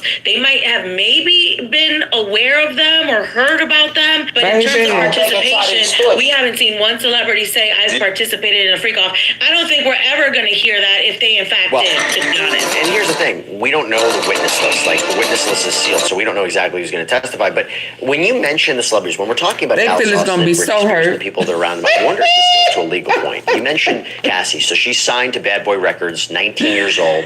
Baby, I'm going to lose my mind laughing she when says that she had a comes contract out. to do multiple albums, that Combs was in control of her career, her public image, her finances. And if you're thinking about sex trafficking and you're thinking about control and power and using force, fraud, coercion to induce somebody to do these things, But I agree. to have I don't think celebrities the jury around, should go right? home either. Celebrities, you would think, oh my gosh, at such a young age, the connections I can make, stick with me, I can help you go places. Do you think this helps the prosecution's case, the more they talk about the celebrities that was in his orbit? I think it does. There's a reason why people go back to this kind of abuse, sexual abuse. You talked about the financial control, right? But also the power, and just, hey, at 19 years old, no one's in these rooms. So you might be tolerant at that young age, which is still technically a teenager, right? You might be tolerant to some of the behavior because you feel special. You feel like you're in the in crowd, right? But as we spoke, as time progresses, that power and that notoriety might not be enough to really stomach some of the horrible things that she had to do in order to stay a part of this group. As you mentioned, he controlled her finances. She was under contract for 10 albums. She says she made about 9 albums worth of music, and none of it was released. So how is she supposed to move on from her life or, you know, work somewhere else and make music as an artist if she's tied into this contract? So it becomes a thing where, like, if this is what I have to do in order to you know, stay in this circle, and at first you're like, okay, I'm gonna do it, but then after a while you look up and you're like, I didn't consent to any of this, and that's where the problem begins. Yeah, that's a really, really interesting point about it. And talk about musical artists. Again, we didn't know exactly who was going to testify. So it was a big announcement when Dawn Richard, another celebrity, became, member of the group Danity Kane, Cone's reality show Making the Band, joined the group later, Diddy Dirty Money. She took the stand. She testified. And she testified about the big name artist that Cassie was able to work with thanks to Cone. So the transcript of her testimony reads, was your understanding that many times these were artists that were further along in their musical career than Miss Ventura was along in her musical career to kind of help her whatever she was working on? Yes. And one of them was someone named Kid Cudi. I didn't know that they were working together. I think you said Lil Wayne.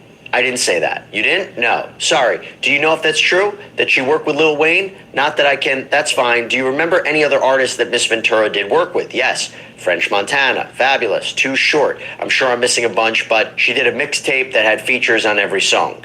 Do you remember the name of the mixtape? Rockabye Baby. Now, Mina, that is huge for Cassie's career. Again, this idea of influence and control you're hearing from Dawn Richard. Right. And it establishes that power that you need. And he did that right from the beginning. This is what I can offer you. This is what I can give you. I can put you in the room with X, Y, and Z. I can put you in these parties. Let me ask you something before I forget and this thing, the juice go out. Had you heard this before? Is this really a song?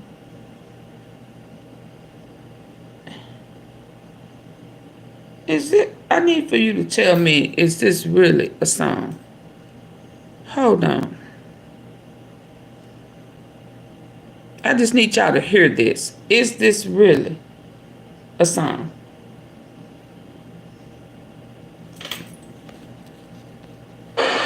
I hope they know my nigga gotta fucking kidnap kids. Fuck them in they ass, throw them over the bridge. That's how it is. I hope. Have y'all heard that? Them lyrics before? Can y'all hear that? They know my nigga gotta fucking kidnap kids. Fuck them in they ass, throw them over the bridge. That's how. So y'all have heard them lyrics and didn't think nothing of it.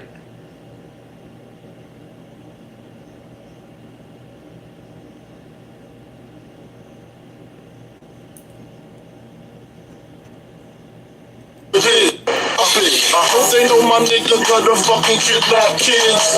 Fuck them in they ass, throw them over the bridge. That's how it is. I hope they know. That's one of the biggest songs. Yeah. Oh yeah. That's that. Yeah. Yeah. Yeah. And folk is okay with that. Huh?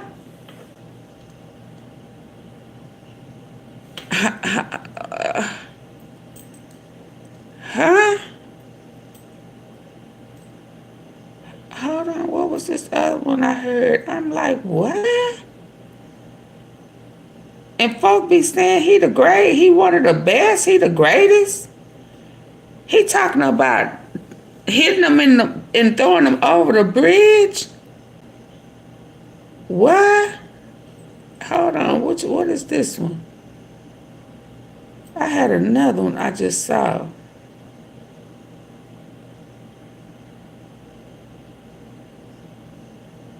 And even here, while everybody hard. Hey, y'all, I'm gonna keep it 100 with y'all. I was in a dark place for a few years, you know what I'm saying? And I had to give a special thank you. Shout out, thank you. All that love. I gotta give a special thank you to the people that was really like there for me. Bishop T.D. Jakes. Ooh. My chief of staff, Christina Corum. KK. All these people gonna have to come on that stand. Lorianne Gibson. I don't know about Lorianne. But Lorianne, hold on. Lorianne is also the one who told Don to hit his ass with a lawsuit. Mm-hmm. Cassie for holding me down in the dark times. Love. And once again, I gotta thank Harlem, Boogie Down, Bronx, Queens. So he thanked Cassie for allowing me to beat your ass I'm gonna wrap this up, y'all. and drag you when I was going through them hard times. I'm gonna wrap this up, but if I gotta pay for the commercials, hit me with the bill. I got it. Hey, y'all, I'm gonna keep it 100 with y'all. I was in a dark place for a few years, you know what I'm saying? And I had to give a special thank you. Shout out, thank you. All that love. I gotta give a special thank you to the people that was really like there for me. Bishop T.D. Jakes.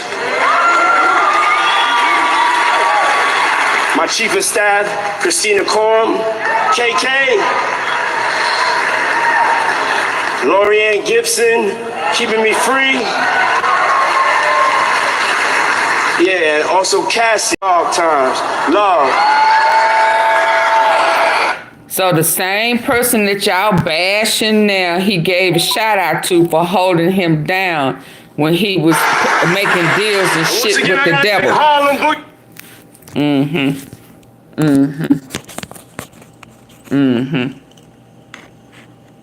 Holding him down in the dark times. Yeah. Have to be a part of what we're doing here, and that's how someone establishes their power and their influence over about someone. D-Rock. Cassie was mentioning a lot of stuff about D-Rock. D-Rock is the one who got Big out the room. Puff and Puff had took D-Rock about all day, and me and Big was in a Winnebago together talking about his whole life story.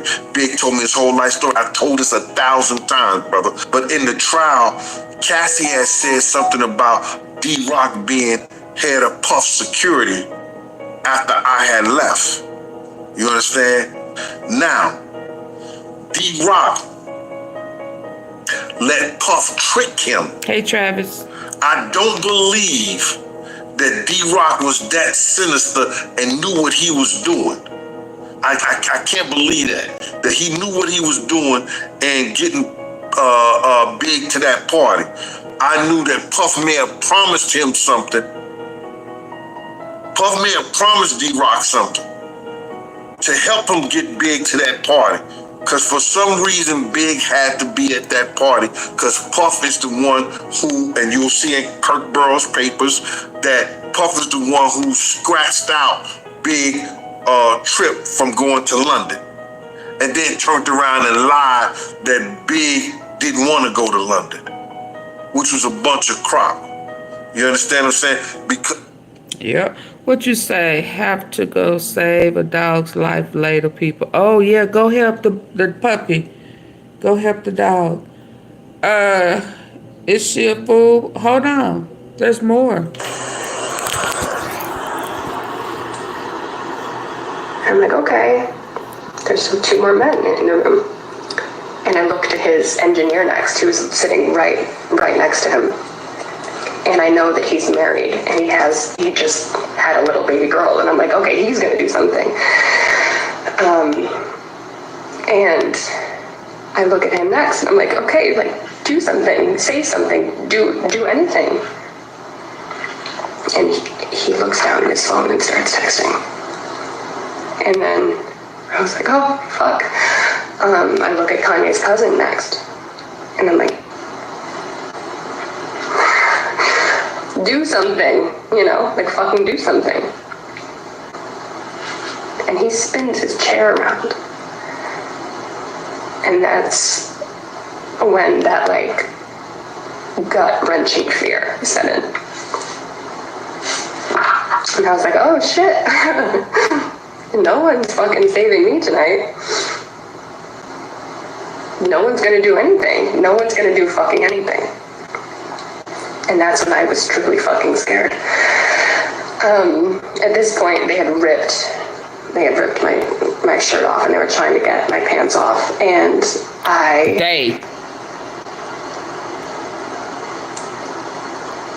I'm like, okay, there's 2 more men in the room.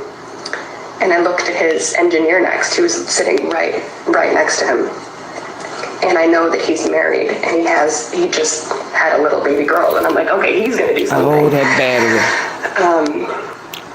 And I look at him next, and I'm like, okay, like, do something, say something, do anything. And he looks down at his phone and starts texting. Wow. And I was like, oh, fuck. I look at Kanye's cousin next, and I'm like,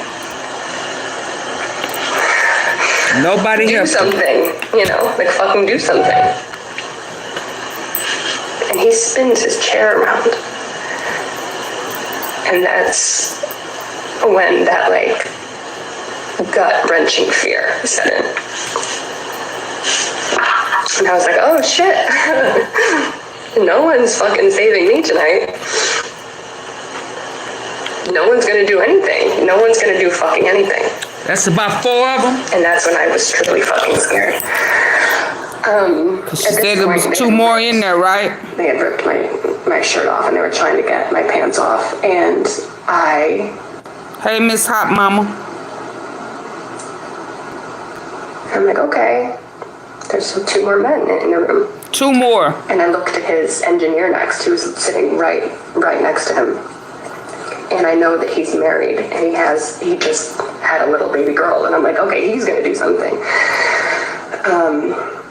She had no idea she didn't have no help. I look at him next, and I'm like, okay, like, do something, say something, do anything. And he looks down at his phone and starts texting. Ain't that what when Don said they was at that restaurant, and Usher and Neo, one of them looked at their phone, and one of them,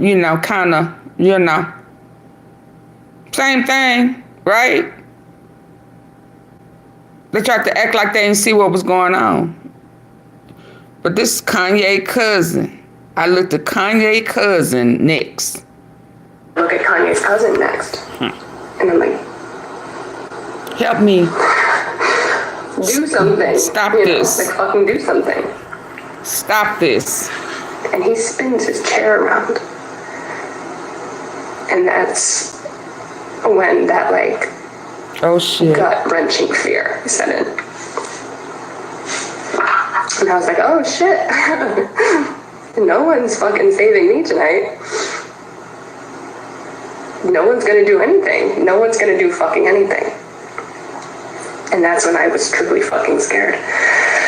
At this point, they had ripped my shirt off, and they were trying to get my... Boosie said that's a freak hoe. And he don't understand why that's stuff like that's is RICO. Boosie said that's a freak hoe.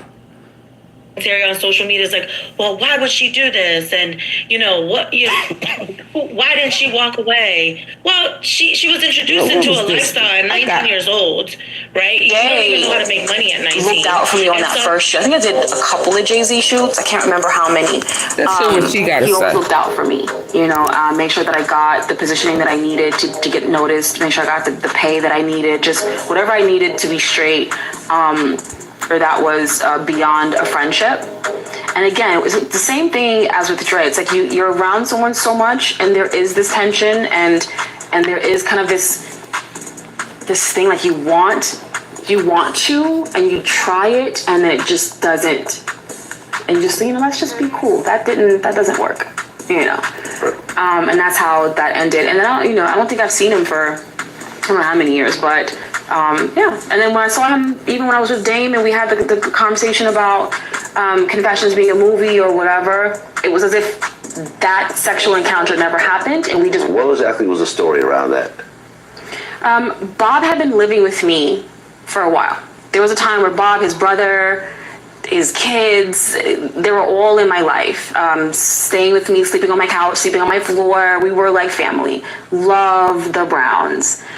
When Whitney had put him out, had cut him off, he came to me. I took care of him. Okay. Bob had clothes and shoes. As soon as he scuffed a pair of shoes, I'd buy him another pair of shoes. Bob ate for free. Bob drove around in nice cars for free. Bob lived a decent life. I couldn't give him what Whitney was giving him, but he was living in the hills, sitting poolside, drinking tequila and having no care. Jay looked out for me on that first shoot. I think I did a couple of Jay-Z shoots. I can't remember how many. These were the only he always looked out for me. Continue, She didn't say, they took nothing. And then she just, got wrapped up in it. And when you look up, now she's drug addicted, as she mentioned. She's doing things that she's not consenting to, that she doesn't agree with, and she feels trapped. And it's a shame because you become trapped by being allured by these things. The financial part of it, the power, and now you're in, and now you don't know how to get out. It's very sad, and it happens to a lot of people. And that's why the testimony of forensic psychologist, Dr. Dawn Hughes, explaining and gay, not being just full out gay, but hiding, trying to pretend like he, loves girls and live the rap lifestyle. Really, he's a man fan. But was the game really talking about Diddy here? Well, after the game recently appeared on Drink Champs and opened up about how he started hanging out with Diddy, many fans connected the dots and said it sounds like Diddy was trying to take the game shopping too. To give you some context, the game started his career in 2001 with the help of his older brother, Big Face 100, and they made a mixtape together, which eventually reached Diddy's hands. The game thought Diddy would sign him to his label, Bad Boy Records, but that never happened, and in the meantime, Dr. Dre got hold of Game's mixtape and offered him a contract, which eventually led to Game joining 50 Cent's collective, G-Unit. And while Diddy never revealed why he didn't sign the game, based on what the game said in his Drink Champs interview, it might have something to do with Game rejecting Diddy's advances. The Game revealed that Diddy befriended him under the pretext of making an album. However, for almost 2 whole years, well, it sound like Bobby Brown was there for the money too. Not being just full out gay, but hiding, trying to pretend like he, loves girls and live the rap lifestyle. Really, he's a man fan. But was the Game really talking about Diddy here? Hell yeah. Well, after the Game recently appeared on Drink Champs and opened up about how he started hanging out with Diddy, many fans connected the dots and said it. Victims stay with their abusers is very important. I'm gonna stop. I got so much stuff over here. There was another name that came up. Talk about celebrities. This was a name that first came up during jury selection. So the jury was given a list of people. And next question is. And on the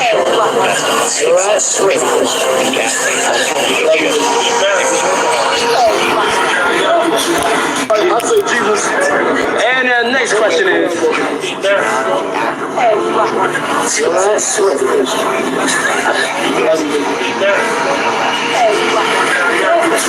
I say Jesus.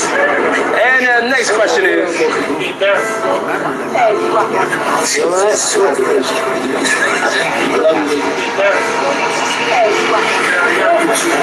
I say Jesus. And next question is.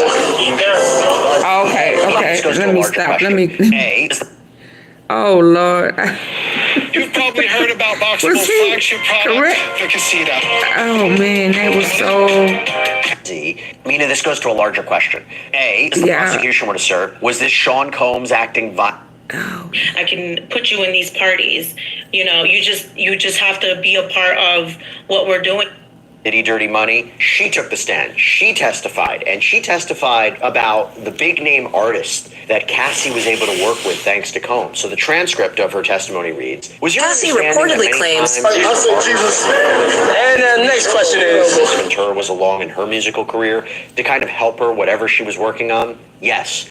And one of them was someone named Kid Cudi. I didn't know that they were working together. I think you said Lil Wayne. I didn't say that. You didn't? No. Sorry. Do you know if that's true? That she worked with Lil Wayne? Not that I can. That's fine. Do you remember any other artists that Miss Ventura did work with? Yes. French Montana. Fabulous. Too Short. I'm sure I'm missing a bunch, but she did a mixtape that had features on every song. Do you remember the name of the mixtape? Rockabye Baby. Now, Mina, that is huge for Cassie's career. Again, this idea of influence and control you're hearing from Dawn Richard. Right. And it establishes that power that you need. And he did that right from the beginning. This is what I can offer you. This is what I can give you. I can put you in the room with X, Y, and Z. I can put you in these parties. You know, you just have to be a part of what we're doing here. And that's how someone establishes their power and their influence over someone.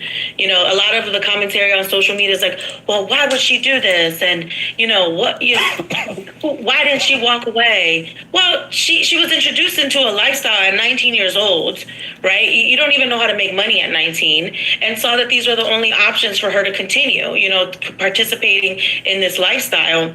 And then she just, you know, got wrapped up in it. And when you look up, now she's drug addicted, as she mentioned. She's doing things that she's not consenting to, that she doesn't agree with, and she feels trapped. And it's a shame, because you become trapped by being allured by these things. The financial the Diddy syndrome in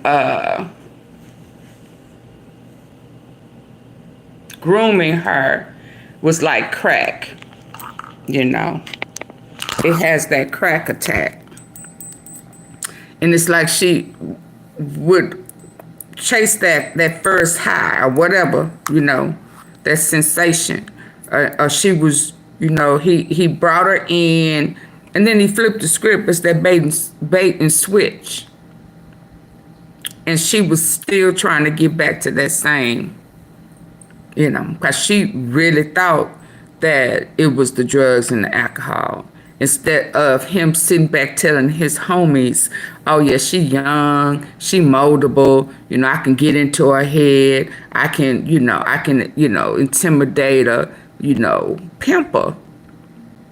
She never looked at it like she was being pimped and played. She was wanting the really nice, loving, and caring guy that pursued her. Where is the guy that pursued me? Where is he? I want him back. And she didn't know that she wasn't ever getting that again. It sounded like Kim Porter was getting that. That's what the white guy said. What is this thing? Likes to keep things in the family. She says, Janice told King and Justin that Grandma's all-you-can-eat buffet was always open to them. She'd ask, do you want a leg or a thigh? When they entered her home. Cassie reportedly claims that Diddy's mother likes to keep things in the family. She says, Janice told King and Justin that Grandma's all-you-can-eat buffet was always open to them. She'd ask, do you want a leg or a thigh? When they entered her home. Cassie reportedly claims that Diddy's mother likes to keep things in the family. Even when she ain't cooking chicken, keeping it in the family. Yo, this is, baby. Let me let's stay over here where it's a little more tamed, where it's a little more.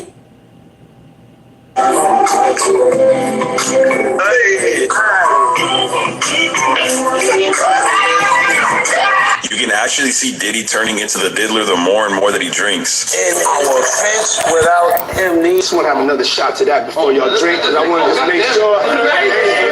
But I just want to let y'all know y'all drink champs. So everything goes, you know, when we slur our words and shit. Come on. No, this me and you. Oh, I need a shot. Yeah, I got you. Eyes. Let's do it. Yeah, I love this drink. I like when you like it this, Daddy. I like when you scrambling and scraping for shit.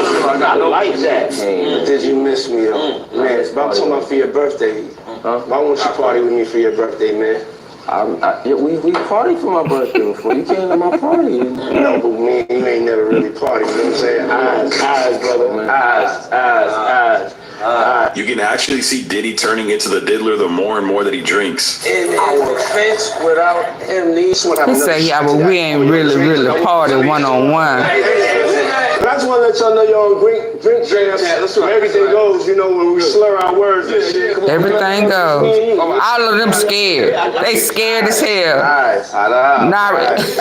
He said, I need to watch your eyes while you pouring my drink. I like when you like it this, Daddy. I like when you scraping. Say the kiss. Did you miss me? I'm talking about for your birthday. Say the kiss.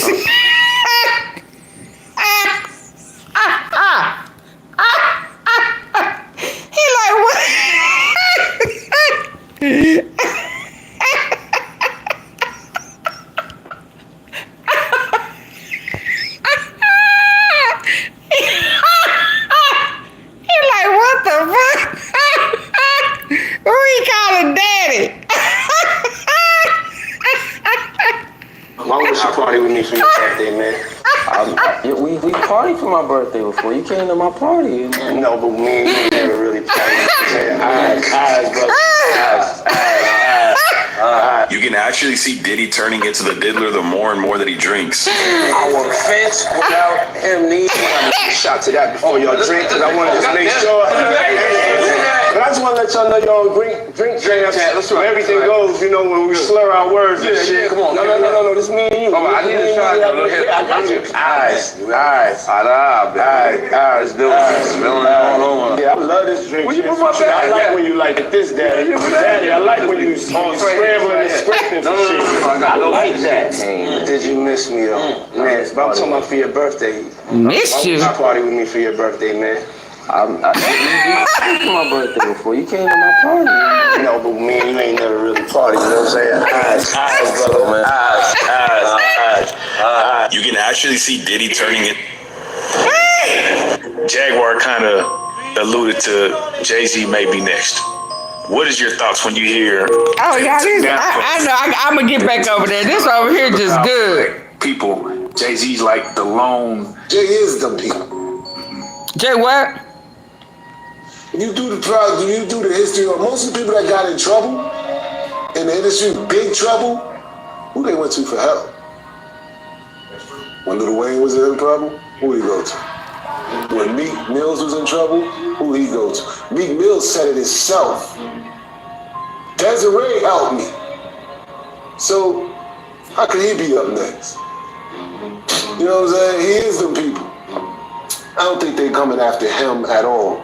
I don't think they got, like I said, I think he is them. He has a relationship with them. You talking about a woman that had a relationship with the feds for 20-something years. So I don't know. I don't see them going after him. Yeah, now see, you know, remember, yeah, I remember when they was talking about Diddy, whoever would have normally gave him the heads up that the feds was coming, wasn't able to give him the heads up because even within the feds, it was top secret. Yeah, remember? Oh, okay. Let's get on back over here because it's too deep over there. It's too deep over here on this here tab. And let me stay over here where it's a little more safe.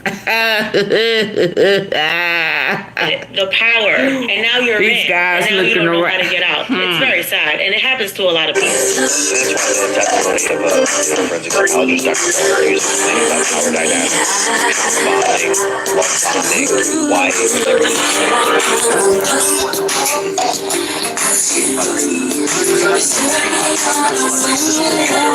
during jury selection. So the jury was given a list. So she was the first. I mean, is that J-Lo or is this Cassie? Because that's J-Lo, right? About some drama in Cassie. She was the first one. And it was in regard to A-list actor Michael B. Jordan. So the transcript reads, quote, at one point Combs was jealous, was he not, of the actor Michael B. Jordan. Remember that? Hold on, let me get back over here. What do you remember here. about that? Let me ask you what you remember, and then I'll ask you some specific. You need, and he did that right from the beginning. Y'all. This is what I can offer you. This is what I can give you. I can put you in the room with X, Y, and Z. I can put you in these parties.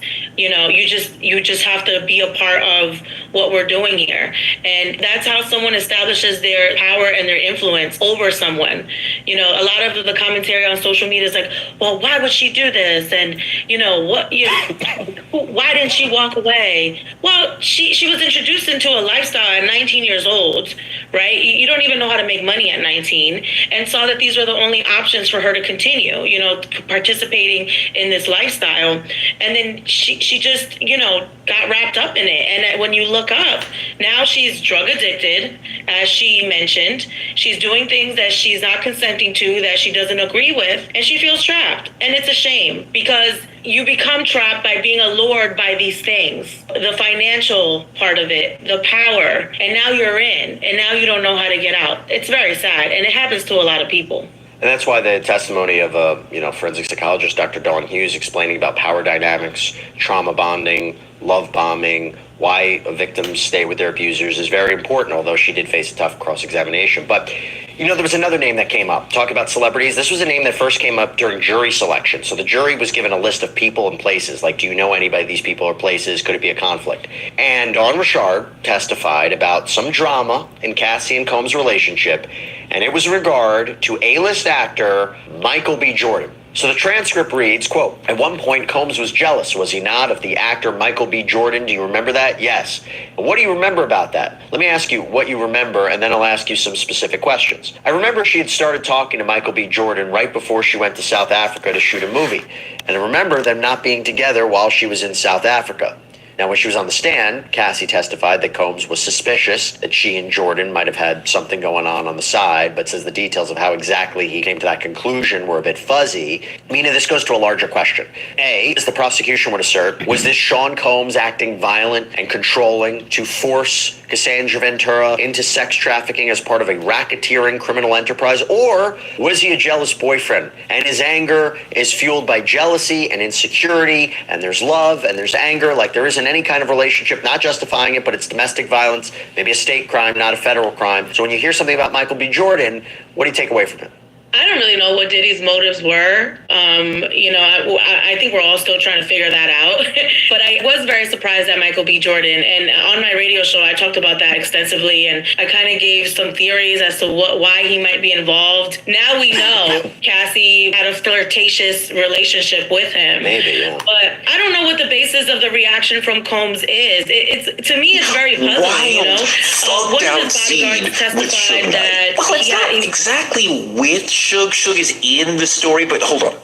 So they realize that Suge is at Mel's Diner in LA at like 3 or 4 in the morning, and Diddy's like, "Let's go."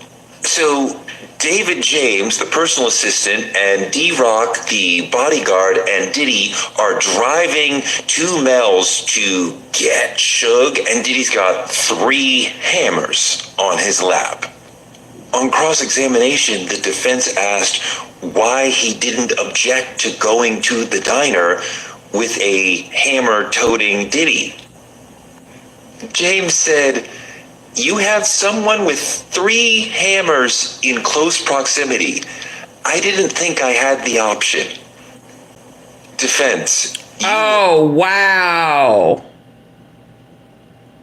So he felt forced.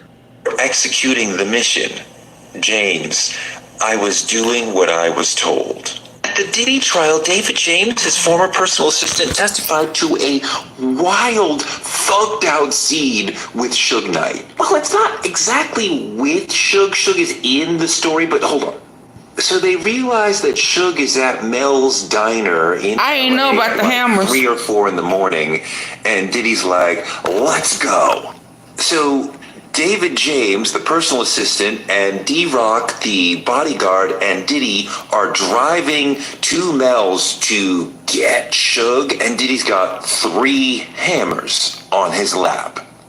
On cross-examination, the defense asked why he didn't object to going to the diner with a hammer-toting Diddy. James said, "You have someone with 3 hammers in close proximity. I didn't think I had the option." Defense, "You were executing the mission." James, "I was doing what I was told." Oh, wow. Trial, David Force. James, his former person. Oh, okay. Y'all still don't see RICO. Kid Cudi said Diddy was like a Marvel supervillain. Now y'all know he got on the stand him and and Diddy told used to a be wild story. December 2011, Diddy tried to 5:30 do in the his morning, nephew, Cassie, who he's secretly the dating, intern. calls him and says He didn't know how bad it was until come pick me Diddy up. He gets in the Porsche. told him that if he wanted to continue working there, he was gonna have to do him. So yeah, he has a personal mission on exposing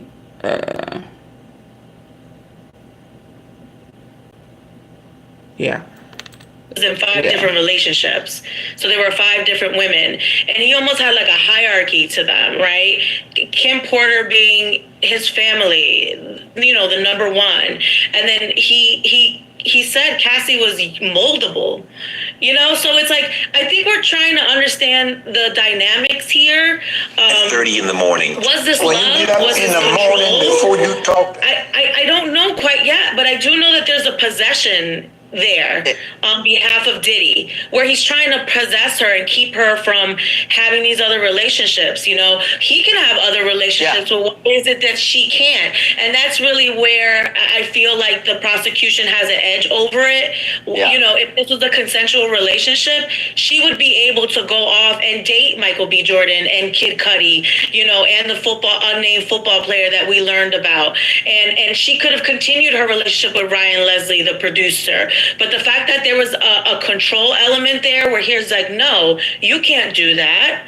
If you do that, I'm going to release your freak off tapes. Hey, because you've been, you know, dating Kid Cudi, your mother has to give me $20,000 and take out a home equity loan to pay me so I can recoup my losses. That's the iffy part about that relationship. So there might be some love there, but I think that there's also some other very toxic behaviors and unfair behaviors on the behalf of Diddy, and some behaviors that really make it question if it's consensual. Because if it was consensual, she would have been able to. Some internet providers claim they offer gigabit speeds, but here's the catch. Their upload speeds are often much been able to see other people. If it was voyeurism, she would have been able to voyeur off on herself. But clearly it was made very, very clear that that's not something she could do.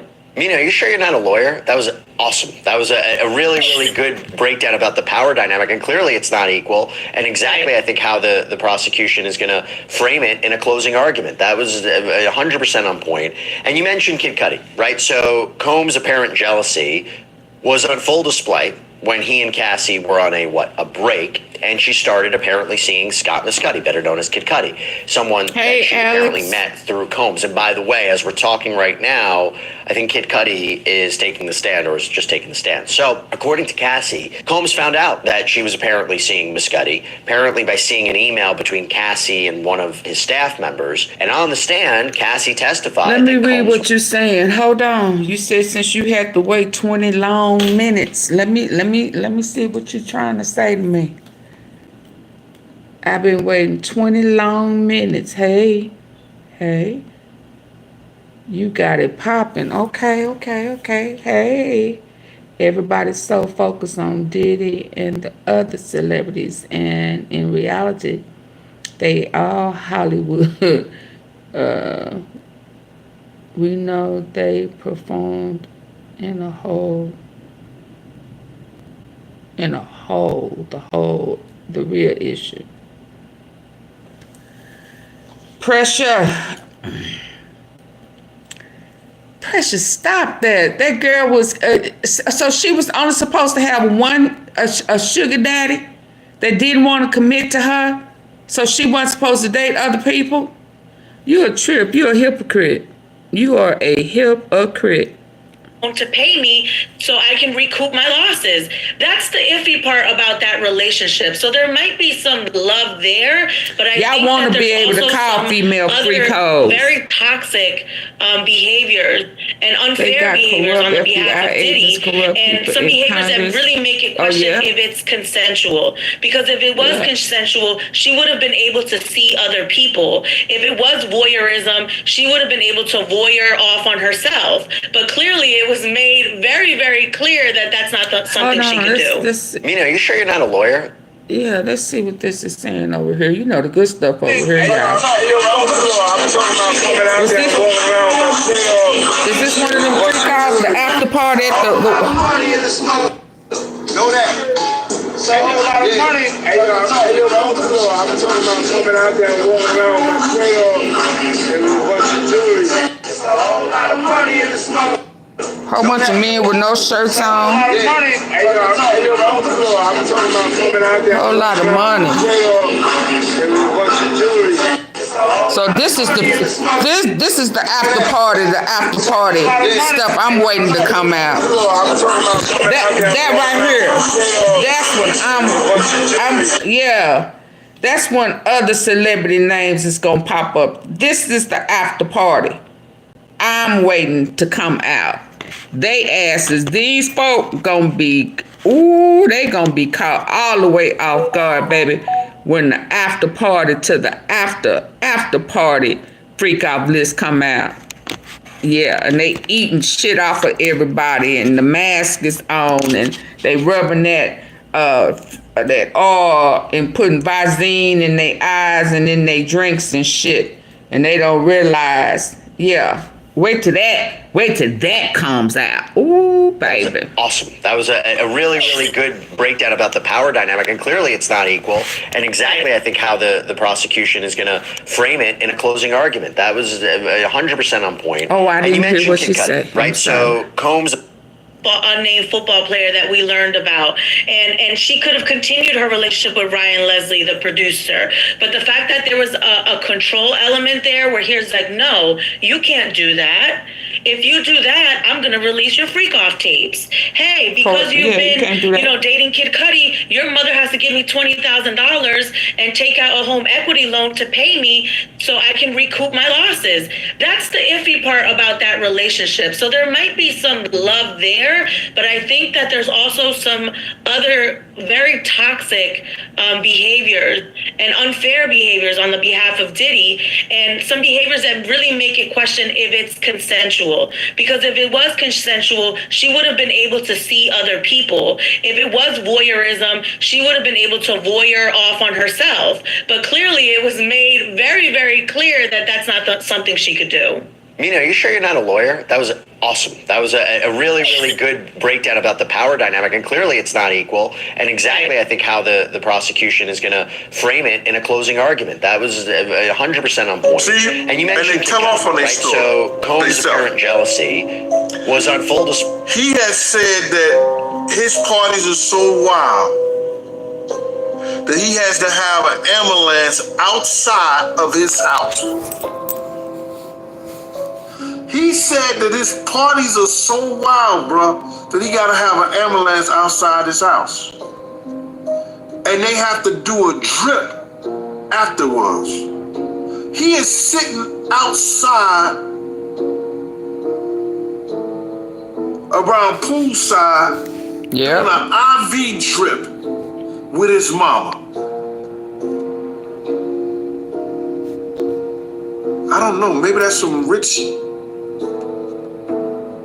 That may be some rich that we don't know nothing about. Trying to flush that stuff out. But he was doing an IV drip after one of his freak off of one of his parties. He had said that. You remember the time he kissed his mama in the mouth? They was getting the drip. And she said that after she did the freak offs, they would have to do IV drips.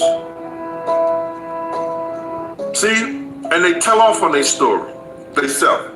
His mama was at the freak out. He has said that. But the one that his mama was at is the all white parties, the after party. See, that ain't came up yet. It's a reason why that ain't came up yet. Huh? The two speakers there are coming out. The two speakers there are coming out. What do you mean? I don't understand what you mean, Don. What you saying? The two speakers. What do you mean? That ain't his mama. That is his mama. I believe that's his mama. Y'all, people did that when ADOLPH died and said his mama wasn't his mama. It was, yeah. He looked like that lady. Now, who he don't look like is his daddy, but he looked like her. Oh, and this one was kind of telly too. Watch Buster. Watch Buster. Stevie J.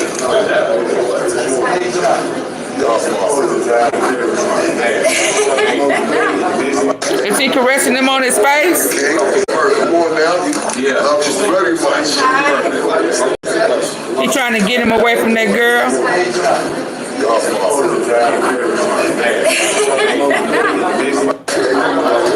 Did he tap him on his face? Yeah. Love you very much. Stevie trying to get away and he tapping him on his face. Oh. Yeah, he looked like that lady to me. So, you know, I ain't finna, oh, and this one. Okay, I'm gonna leave it after this one. Happy birthday to me. Happy birthday to me. Happy birthday to me. Happy birthday to me. Happy birthday. Somebody getting. Happy birthday to me. Happy birthday to me. Happy birthday to me. Happy birthday to me. His gift. Happy birthday to me. Somebody was getting taken advantage of, or were, you know, were initiated or something at his birthday party. I mean, you know. Like when he and Cassie Baxter. started apparently seeing Cudi, better known as Kid Cudi, someone that she'd apparently met through homes. And by the way, as we're talking right now, what else I got over there? Cudi is.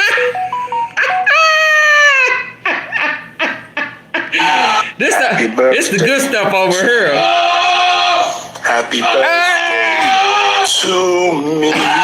Happy birthday. And he over there talking about that's his birthday gift. One of his homies getting ran up in. Happy birthday. Nah. To me. Happy birthday to me. That's his birthday gift. Birthday to somebody he know getting ran up in. Yeah, the friends like him, baby, who needs enemies? I ain't lying. What come out there? I think the teeny. Let's go through all the photos of what. Not that. I'm going to take your souls. We have the power. We decide what's hot. If we don't go, nobody goes. If we don't support, nobody supports. We control what's cool. We control what's hot. We control what your kids listen to, what they dance to. We control what's in video games. We control how they wear their pants, sag their pants. We control everything. I'm going to take your souls. We have the power. We decide what's hot. If we don't go, nobody goes. If we don't support, nobody supports. We control what's cool. We control what's hot. We control what your kids listen to, what they dance to. We control what's in video games. We control how they wear their pants, sag their pants. Yeah, he done.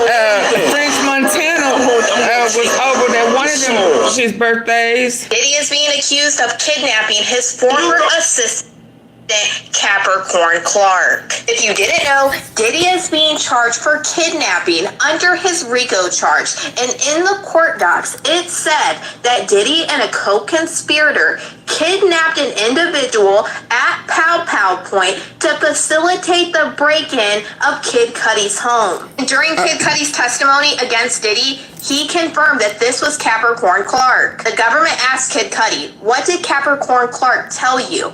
Sean Combs, an affiliate, forced her into a car to come to my house. I called the police. Kid Cudi's house getting broken into happened the day before Cassie Ventura sent this email to her mom and CC'd Capricorn Clark. And in this email, Cassie Ventura was telling them that Diddy was threatening her, saying that he was going to release the freak-off tapes, and he also said that he would have someone physically hurt her and Kid Cudi. So Capricorn Clark, he forced her, and then she called and warned him. She didn't want no part of that shit. Okay? Diddy forced her, and she called him to warn him what was going down. Because she didn't want to be a part of no RICO.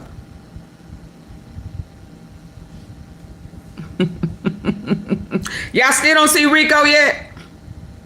Y'all still, I know I'm finna, my eye. Y'all still don't see Rico yet? Capricorn do. So Boosie see it, Capricorn see it. I mean, quite a few people see that Rico.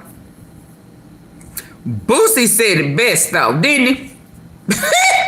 Boosie said they lined it up for us. They gonna get us in the rear, into ass, the back. Hold on, I need some Vaseline in this eye. Taking the stand, or was just taking the stand. So, according to Cassie, Combs found out that she was apparently seeing Miss. Woo! I need some Vaseline in that eye, baby. Cause staff members, and on the stand, Cassie testified that she was living lunging at me. Just baby, it's good and juicy. Let me go put some Vaseline in this eye. And I just had to get out of it. It was actually another time I was able to get out of the freak off. Now, Cassie said that she left the hotel that she and Combs were staying in and stayed that night with Kid Cudi. And as she flew home to Connecticut for Christmas, she sent her mom a message about the threats, or the alleged threats. And in evidence, there's an email sent from one of Cassie's alias accounts. It's from a Veronica Bang that she sent to Mom New Email just before Christmas in 2011. The subject line reads, "Threats. The threats that have been made towards me by Sean Puffy Combs are that he's going to release 2 explicit sex tapes of me. One on Christmas Day, maybe before or right after, and another one sometime soon after that. He has also said that he will be having someone hurt me and Scott Muscuddy physically. He made a point that it wouldn't be by his hands. He actually said he'd be out of the country when it happens." So if you're talking about a racketeering charge, Mina, right? And then he's going to outsource the work and have people do it on his behalf. By the way, you know, the allegation was that he blew up Kid Cudi's car in his driveway. That's arson. That's one of the predicate crimes for racketeering. You know, Kid Cudi's playing a big role in this case. You know what? The Kid Cudi story is a big, big piece, because I personally found it interesting how she separated her relationship with Sean from the freak-offs, because that's something that you really have to think about, right? If she's no longer in a relationship with him, why is she having a freak-off? This was her job. She even testified, this felt like a job to me. This was a job in that if she stopped, there were consequences. And even when she... If you've got pink salt, apple cider vinegar, and baking soda in your kitchen and you're not using this recipe yet, you're throwing away your chance to lose weight effortlessly. Today I'm here to teach you how to make the new Japanese pink salt recipe for fast weight loss. If she stopped, there were consequences. And even when she was on a relationship break from Diddy, she made it very clear we still participated in the freak-offs. That is a big deal. It shows that she's separating her relationship from him from the freak-offs, which she testified that it was a job to her, and she's moving on with her life and trying to see someone else personally, and now there's retaliation, right? I mean, the threat of, hey, if you continue to see this person, there's something that's going to happen to him, and his car is going to blow up, and I want his friends to see it. You know, some of y'all, and then the car some of y'all think that that's y'all's. That's still y'all stuff. Some of y'all, you know, I ain't gonna act like I don't know one or two of them who feel like that she still belong to him, even though they done broke up. Y'all still feel like y'all entitled to that. That's y'all's. Yeah, and that's he felt entitled. So she just couldn't still participate sometimes in the freak house. He didn't want to be the side piece.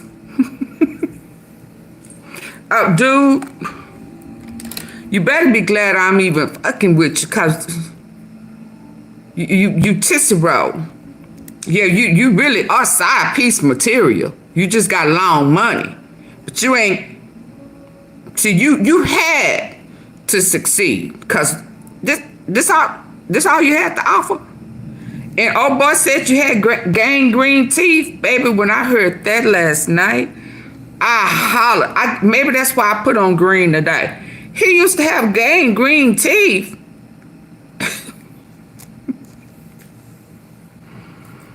Green teeth? You mean like he couldn't bleach them? They couldn't get white? What you mean? Gangrene. Go ask 12 people about this case, and I bet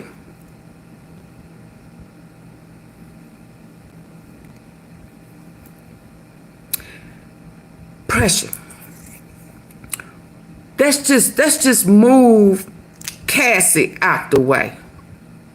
There's still at least 2 other things that they can prove in a RICO, in the racketeering. Male prostitutes in different states that they flew in. Not the Punisher. Yeah, that's 1. Them guns is 2 and arson is 3. They still got RICO.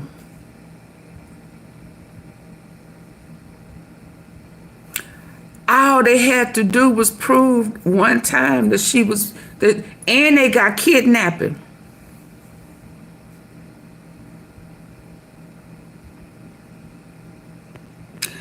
I'm sure they done a mock. But the feds got him. And guess what? Pressure. Then they got extortion from the girl mama and one of the employees at the enterprise gave her instructions on sending that $20K. Extortion.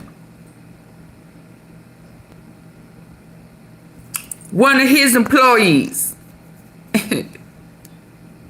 at his empire gave her instructions on how to wire the money. You can say what you want to say, baby. Even if you move Cassie out the way. Although one or 2 of them assistants that I already said that she was being held against her. One of them jurors probably. Okay. So y'all just want to line it up with Cassie, but he done way more stuff that's past Cassie. And then you got one of his other assistants that's finna come on tomorrow, Tuesday, that she's saying he kidnapped her. She didn't want to go to Kid Cudi's house. And then the white boy who looked up to him, admired him like it was an opportunity of a lifetime, he said he had 3 hammers. He didn't feel like he had an option. He felt forced. You can play dumb if you want to. You got some white boys on there that felt forced. I quit because of some shit that I saw going on in there that I knew was against the law. Was you dropping out packages and picking them up? Mm-hmm. So you was you had the bank account, you had the credit card to go and fix up these hotels and stuff, set them up, with the baby R's and all that shit. Not with Kim, but only with Now when it came time to buy other supplies for the same function, he gave you cash. Why? Same function, right? Y'all can say what y'all want to say. Them folks ain't that slow. They ain't that slow.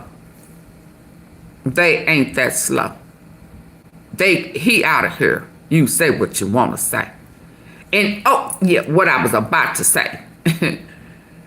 Even if none of that, because they still ain't got to the other freak out. And that man said that there's still cases that they are going to hit his ass with in different states. Remember, he did some of the stuff in different states. They setting that ass up. What's that song? They got their feet on the ground. They got their feet on the ground. They still have other states. This is just one. Remember, he broke the law. We got Miami, California. Okay. You don't see that's what Boosie, did you not hear Boosie? He said that y'all don't see it. Y'all don't even see what they doing. Boots on the ground. Boosie said, y'all don't even see it. Oh yeah, AunTeaFee saw a long time ago. They just late to the party. They want to hold on to what they think. But that's how they tripped us up all the time. We think, that they can't do that. Oh, okay. They started changing laws, knowing good and damn well that y'all ain't gonna do no research, so y'all don't know. Y'all gonna find out the hard way. That's what Trap Boy Freddy was trying to tell y'all. They done changed them federal laws. If I was y'all, I would not have a gun. Hire you security, because they done changed them laws up on that ass. Boosie trying to tell y'all. Y'all do not see it. Y'all want to hold on to how y'all feel. Y'all want to act like y'all don't see it if you want to. And they going to kick that door in. When them Scorpion Unit cops got found not guilty, I believe jury selection can. Well, I understand that. But they ain't all white. They ain't all white. I still need to do that. And they don't have no white, what's his name?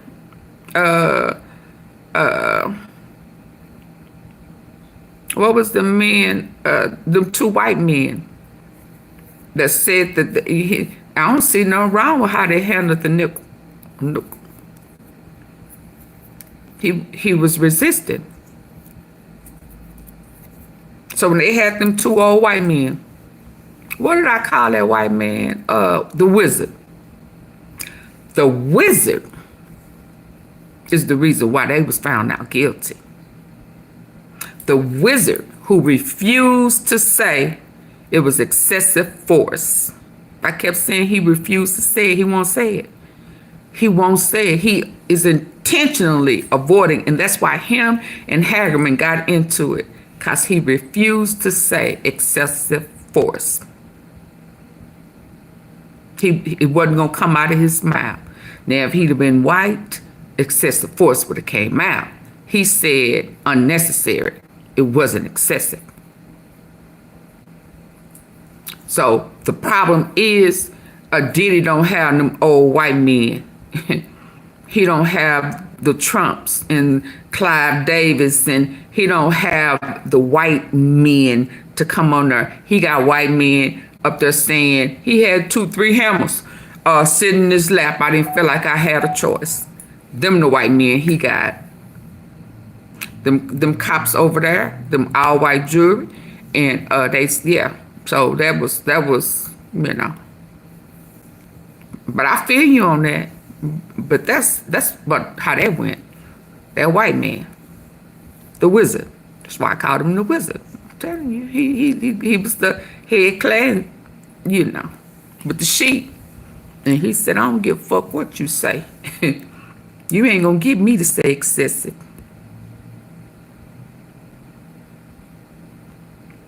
They didn't have him in handcuffs, so he was a threat. It was not excessive force. That's what the man said. He's the wizard. He didn't have a sheet on his head. Yeah. No, sir. I would not take that money. So, that was horrible. But they knew what they was doing when they put them two old white men up there who understood what was going down. I sure hate that for them. And then you done kill my buzz, pressure. Thank you. You done took my buzz, bringing up that wizard.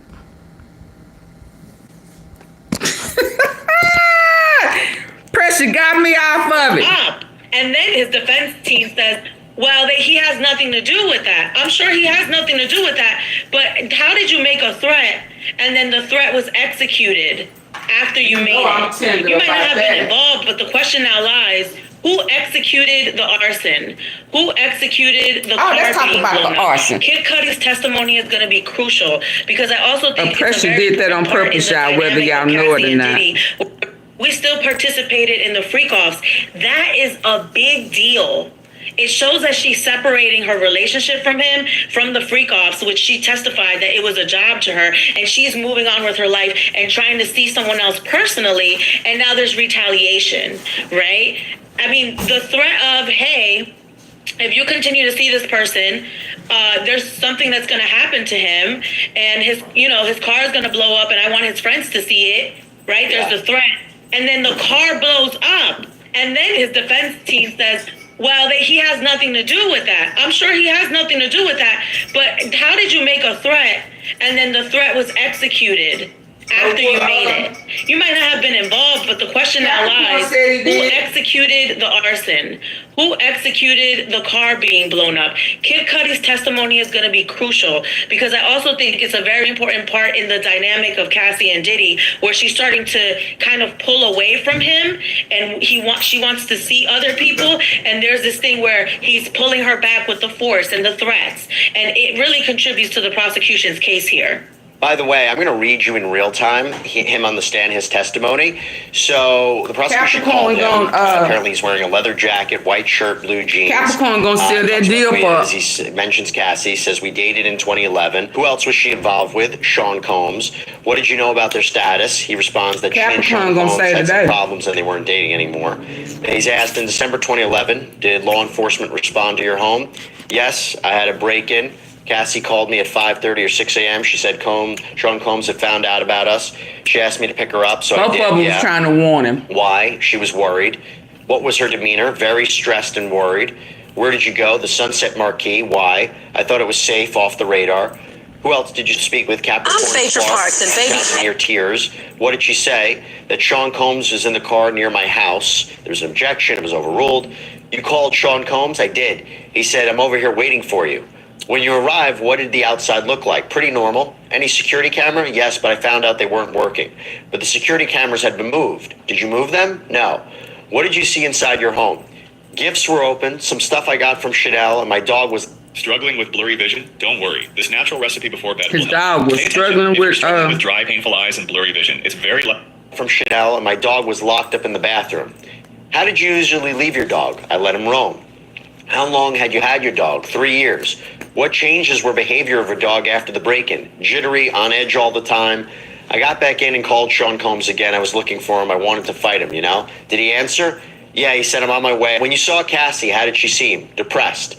Did you see Cassie in Connecticut? Yes, she needed it. Did Mr. Combs call you? Yes, he hit me a few times. Hit? Called me. What did you say? That I didn't want to talk with him. He broke into my house, hurt my dog. Did you and Miss Ventura break up? Yes. What about your car? My dog's babysitter called me and told me my car was on fire. Where were you? At a relative of my ex-girlfriend. Where did you go? To my house, 8925 Hollywood Hills Road. Let me show you picture 6. Do you recognize? And then he talks about his Porsche. Your reaction? If that's not intimidating and scary, I don't know what is, right? Someone's like, I'm coming to your house. You show up at your house. Things are different. Your dog is scared, locked up. Poor dog. The dog has nothing to do with anything. And the dog was intimidated, right? The dog was scared. It's shocking that this could happen, you know, and because of their celebrity, no one says something. You know, as being Kid Cudi, what do? You call the cops? And what do you say? Sean Combs told me he was coming over, and I noticed someone broke into my house, and now my car's on fire? And they'll be like, well, why do you think that happened? It just makes it a bigger thing. It's so crazy that this stuff was happening, and none of us knew about it in the media. Yeah, it's really something to say the least. And, you know, during cross-examination, the defense appeared to try to paint Cassie as a liar because of the things that she kept hidden from Combs. And because the defense said, even though you were on a break from Mr. Combs, you still wanted to use a burner phone, right? Yeah. You didn't want him to find out about Mr. Miss Cudi, right? I did not want him to find out, no. And you did not want to tell him about this, right? No, I thought it would be way too dangerous to tell him about that because you anticipated his response, right? Correct. Because he was insanely jealous, right? Had a temper. And by using a burner phone and not informing him of Mr. Muscati, you were lying to him, right? I was telling him everything. Mina? I mean, that poor woman can't even date someone else without being scared for her life. There's a lot of control here. There's a lot of threats. I'm in shock and awe that all of this happened, that he's currently on the stand corroborating this information. You know, when we first found out about this trial, there were those rumors, right? Like, there were different rumors about things that Diddy might have done. You know, I had read that there were, you know, Diddy had hung Wale, which is another hip-hop artist and singer, hung him off the balcony at one point. And Wale was like, no, that never happened. Then there was the piece about Kid Cudi's car being burned, right, after the threat. And then Kid Cudi came out and was like, no, my car was, was burned. So it's just interesting to hear those rumors. And this didn't come out back in 2011 when it happened. Right? This came out recently when we started to learn of the counts that Diddy was being charged with. Different stories and speculation started to come out about things that he had allegedly been done. Then the conversation became, well, how about Justin Bieber? Or how about Usher? Because Usher lived with Diddy as a child because Diddy at that point was so a part of the music world. Every single song on the chart had his influence in some way, whether it was one of his artists being featured, whether it was his production, or him being an artist as well, or him, managing an artist or something.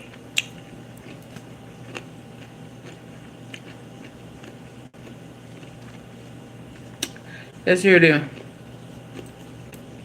Speak on it, Yeah, some stories gotta be untold. God is great. God is great. That we don't have to live that way anymore. Yeah, we blessed. He came through. Yeah. Make sure you know he came through. Yeah. Trunk full. Yeah, trunk was full. Everything was all right. Miami, me and Puff met while I was on the radio. When I'm breaking records, spinning records. Met him through a lot of people. You know what I'm saying? We just became real brothers. Yeah, I can't tell you about the first time I met him, the real truth. I just can't speak on it, Yeah, some stories gotta be untold. God is great. God is great. That we don't have to live that way anymore. Yeah, we blessed. He came through. Yeah. Make sure you know he came through. Oh wow. Trunk full.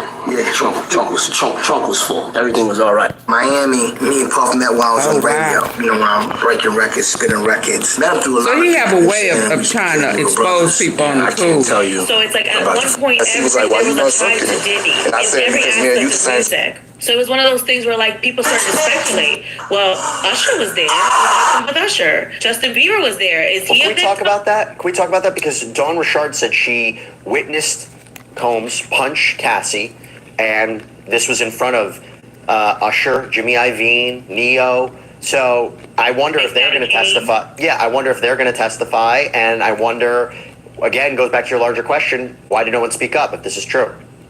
Well, we have to separate the domestic abuse from the sex trafficking, right? I don't think it helps the case for them to bring on Usher or Neo if they're just going to say they witnessed more abuse. At this point, I don't think anybody is doubting that this woman was abused. They need to prove the sex trafficking piece. And obviously, not only just the sex trafficking, I think the transportation of prostitution is pretty solidified at this point. He has 5 counts. So the transportation of prostitution, the racketeering conspiracy, the RICO. So at this point, any witness that they bring on the stand has to fall in line with those charges, either the sex trafficking or the racketeering conspiracy. We're seeing so much talk about the domestic violence and the abuse, which is part of the power dynamic. You do have to control your victims if you're an abuser, and this is the tactics that you do it. But now we have to move on to the actual crimes here and the things that he's being accused of. So I wouldn't really want Usher and Neo on the stand talking about, hey, yeah, we saw Cassie Diddy punch Cassie. I only want to stick them on the stand if they could corroborate any of the other crimes that we're talking about. Well, the counter-argument to that would be, look, I think that they've established, and I think the defense has conceded there was physical violence here, and that he was abusive, okay? I think that they've established that. Look, he's still innocent, still proven guilty, but yes. However, the argument could be, you know why it's important to have Usher and Neo and Jimmy Iovine, these major celebrities testify? Because if Cassie's being beaten up in front of them and no one does anything, that amplifies the power. That amplifies the idea of she couldn't leave. Who is she going to go to? And by the way, that's what Dr. Dawn Hughes testified too. There's no one that she can go to. And, I think to no one stepping in, it's like he can do whatever he wants and no one's going to stop him. I think that power dynamic might be something that would be beneficial to them. Maybe. I could see that. When you paint it that way, that absolutely is the case. I mean, you have these A-listers that are just turning the blind eye. Yep. But I think that speaks to that culture of silence when it comes to abuse. You know, it's one of those things, because domestic abuse is one of those things where if you get involved, you kind of become part of it. And then a lot of the times the abusers go back to, you know, the people being abused go back to their abuser. So there becomes this culture where they're like, I'm not getting involved, because this is personal, this is between them. You know, 9 times out of 10, they do go back. And, you know, you can ask anyone that has been a witness to domestic abuse. Some people just won't get involved because of how difficult it is for the abusee to leave. Look at Cassie's friend. She tried to get involved and literally got choked. She said she got choked and hit. And yeah, and so it's like, you know, people just stay away from getting involved. But to your point, it would be interesting for them to be on the stand, because it just shows Diddy would do anything in front of anyone. And why? Because he probably felt like he can cover it up in some way, or people would be silent. So let me ask you about one more high-profile person that came up, Harv Pierre. So he's a record executive. He's the former president of Bad Boy Records, now Bad Boy Entertainment. He's been friends with Combs since the 90s. Dawn Richard spoke about some of her experiences with Pierre, saying that she knows he saw Combs hit Cassie, but didn't do anything to intervene in the violence. And she also testified that Combs would often raise his voice to artists who were part of his label. And when Richard was on the stand, the prosecution asked her, quote, specifically, what, if anything, do you recall Mr. Combs telling you? Richard responded, oh man, stay the F out of my relationship. You B-words are here to work, not be a part of my relationship. You MFers don't know real work, man. What, if any, threats would Mr. Combs make to you? That it would be, or else we would pay for it. That was always, you're all going to pay for it, or keep doing it, right? That kind of thing. It's always, you do this or else something bad will happen to you. It was always that, like a threat that if you didn't stay in line, there was consequences. What was Mr. Combs' demeanor when he made these threats? That varied. Again, sometimes it was a stern, like, moment to say it, and other times it was loud, angry, violent, and like, it's mean, it was mean, it was mean. Did anyone else speak to you specifically about your discussions with Miss Ventura? Yes. Who was that? Harv Pierre. And what, if anything, would Mr. Pierre tell you? Harv said it gets dark and lonely. And Mr. Combs used to say this too. It gets dark and lonely if you don't listen. It was very much like, you all need to listen to him. You all don't want to deal with what happens if you don't. And that was stated by Harv and Mr. Combs. Mina, your thoughts? So I was going through my notes here because I wanted to look up who said this. I think it might have been David James, Diddy's former assistant. Someone talked about the culture at Bad Boy and Combs Enterprise. Kingdom, right? The Kingdom. He talked about their Kingdom. There was this culture of this, you know, you listen or things happen to you. Right. So that wasn't just particular to Cassie. I think this is how Diddy ran his enterprise. And we saw a lot of that on the TV shows Making the Band, you know. I mean, infamously, people talk about how he used to send his assistant to go get, you know, random things, and he had to come back in a certain amount of time, you know, or there were consequences. Bentley was his name. So it's like there's people that have been around, that have been a witness to the culture, Harv Pierre, Bentley, that people are wondering, what else did they witness? Do they know anything? But there was definitely a culture there that was enforced by the people that were a part of those organizations. And it started at the top with, from what it seems like, the direction of Diddy. Interesting case. Mina, you are all over it. Thank you so much for coming on to talk about the celebrity aspect of it, the high-profile names who are part of the trial right now. Okay, y'all. Will be part this of the trial. This one longer than I thought. We don't have sidetracks. Hold on. Thank you. Let me double check real quick. I don't know if it's one short one I want. Ooh, baby, because we done got sidetracked over here. Over here. With this good stuff.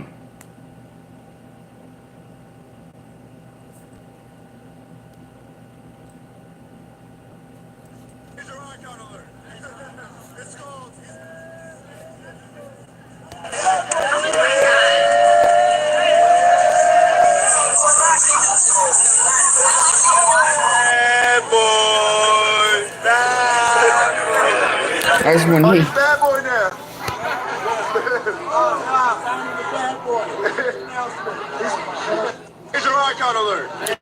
These parties.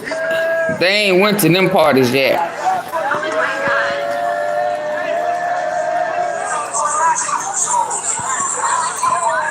Where he had to.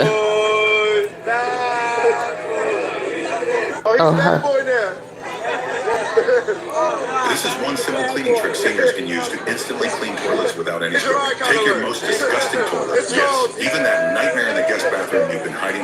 Bombshell testimony from someone who reportedly saw how Diddy operated from the inside. Sean Combs' former personal assistant took the stand in his former boss's sex trafficking and racketeering trial. He claims to have set up and even cleaned up hotel rooms that were covered with baby oil and Astroglide lubricant. Here are pictures of some of that lubricant found at Combs' Miami mansion in a raid. Not to mention, before this witness's testimony, he tried to plead the fifth. What he didn't want to say in open court. Oh yeah, that's what I wanted to hear. What Kid Cudi said. Let me get to that, and then I'll could spend the rest of his life in federal prison. We're on the case presented by Law and Crime. I'm Chris Stewart. Hey guys, so I just want to say, man, I've been seeing all the love and support, and I just want to say thank you so much, man. People have been hitting me up the past week, just checking in, and even today, and it really means a lot to me, man. You guys are the best. I love y'all. This is a stressful situation. I'm glad it's behind me, and yeah, I love y'all, man. Big love. Courtroom Neverland. Hey guys.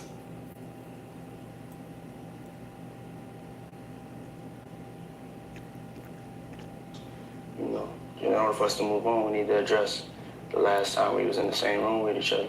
I felt that you crossed the line in how you addressed me. It was not correct. It wasn't right. I've never disrespected you. You crossed the line as far as me being the boss of this. She behind the scene orchestrating some of these lawsuits. You're a little tan.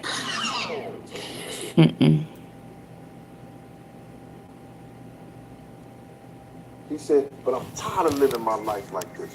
He said, I don't give a fuck if Pac gotta die. I don't give a fuck if Big gotta die. He said, I don't give a fuck if Suge Knight gotta go to jail. I'm tired of living my life like this, and something gotta change. And he said this shit verbatim.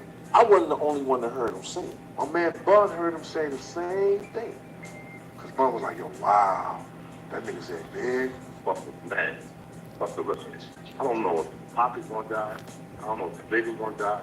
I don't know if that nigga Sugar's gonna go to jail. Something's gotta happen. I can't live like this. I can't keep living like this. Wow. That nigga said, Big. That nigga said, Big. Yep. That's what Puff said. But what he said that particular day, all that shit came true and to life. And the shit is eerie and scary to me right now. You know, everything I love, that came out of his mouth. That nigga said Big. He said, but I'm tired of living my life like this. He said, I don't give a fuck if Pac gotta die. I don't give a fuck if Big gotta die. He said, I don't give a fuck if Suge Knight gotta go to jail. Sold his soul to the devil, y'all. I'm tired of living my life like this, and something gotta change. And he said this shit verbatim. I wasn't the only one that heard him say it. He sold his soul. He said the same thing. Cause Bud was like, yo, wow. That nigga said, Big, fuck the man. Fuck the rest of this. I don't know if Poppy's gonna die. I don't know if the baby's gonna die. Okay, y'all, I'll see y'all tomorrow. Y'all have a good night. Please hit the like button on the way out.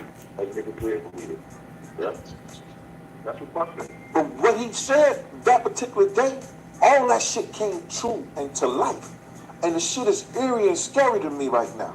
You know, everything I love, that came out of his mouth. That nigga said Big. He said, but I'm tired of living my life like this. He said, I don't give a fuck if Pac gotta die. I don't give a fuck if Big gotta die.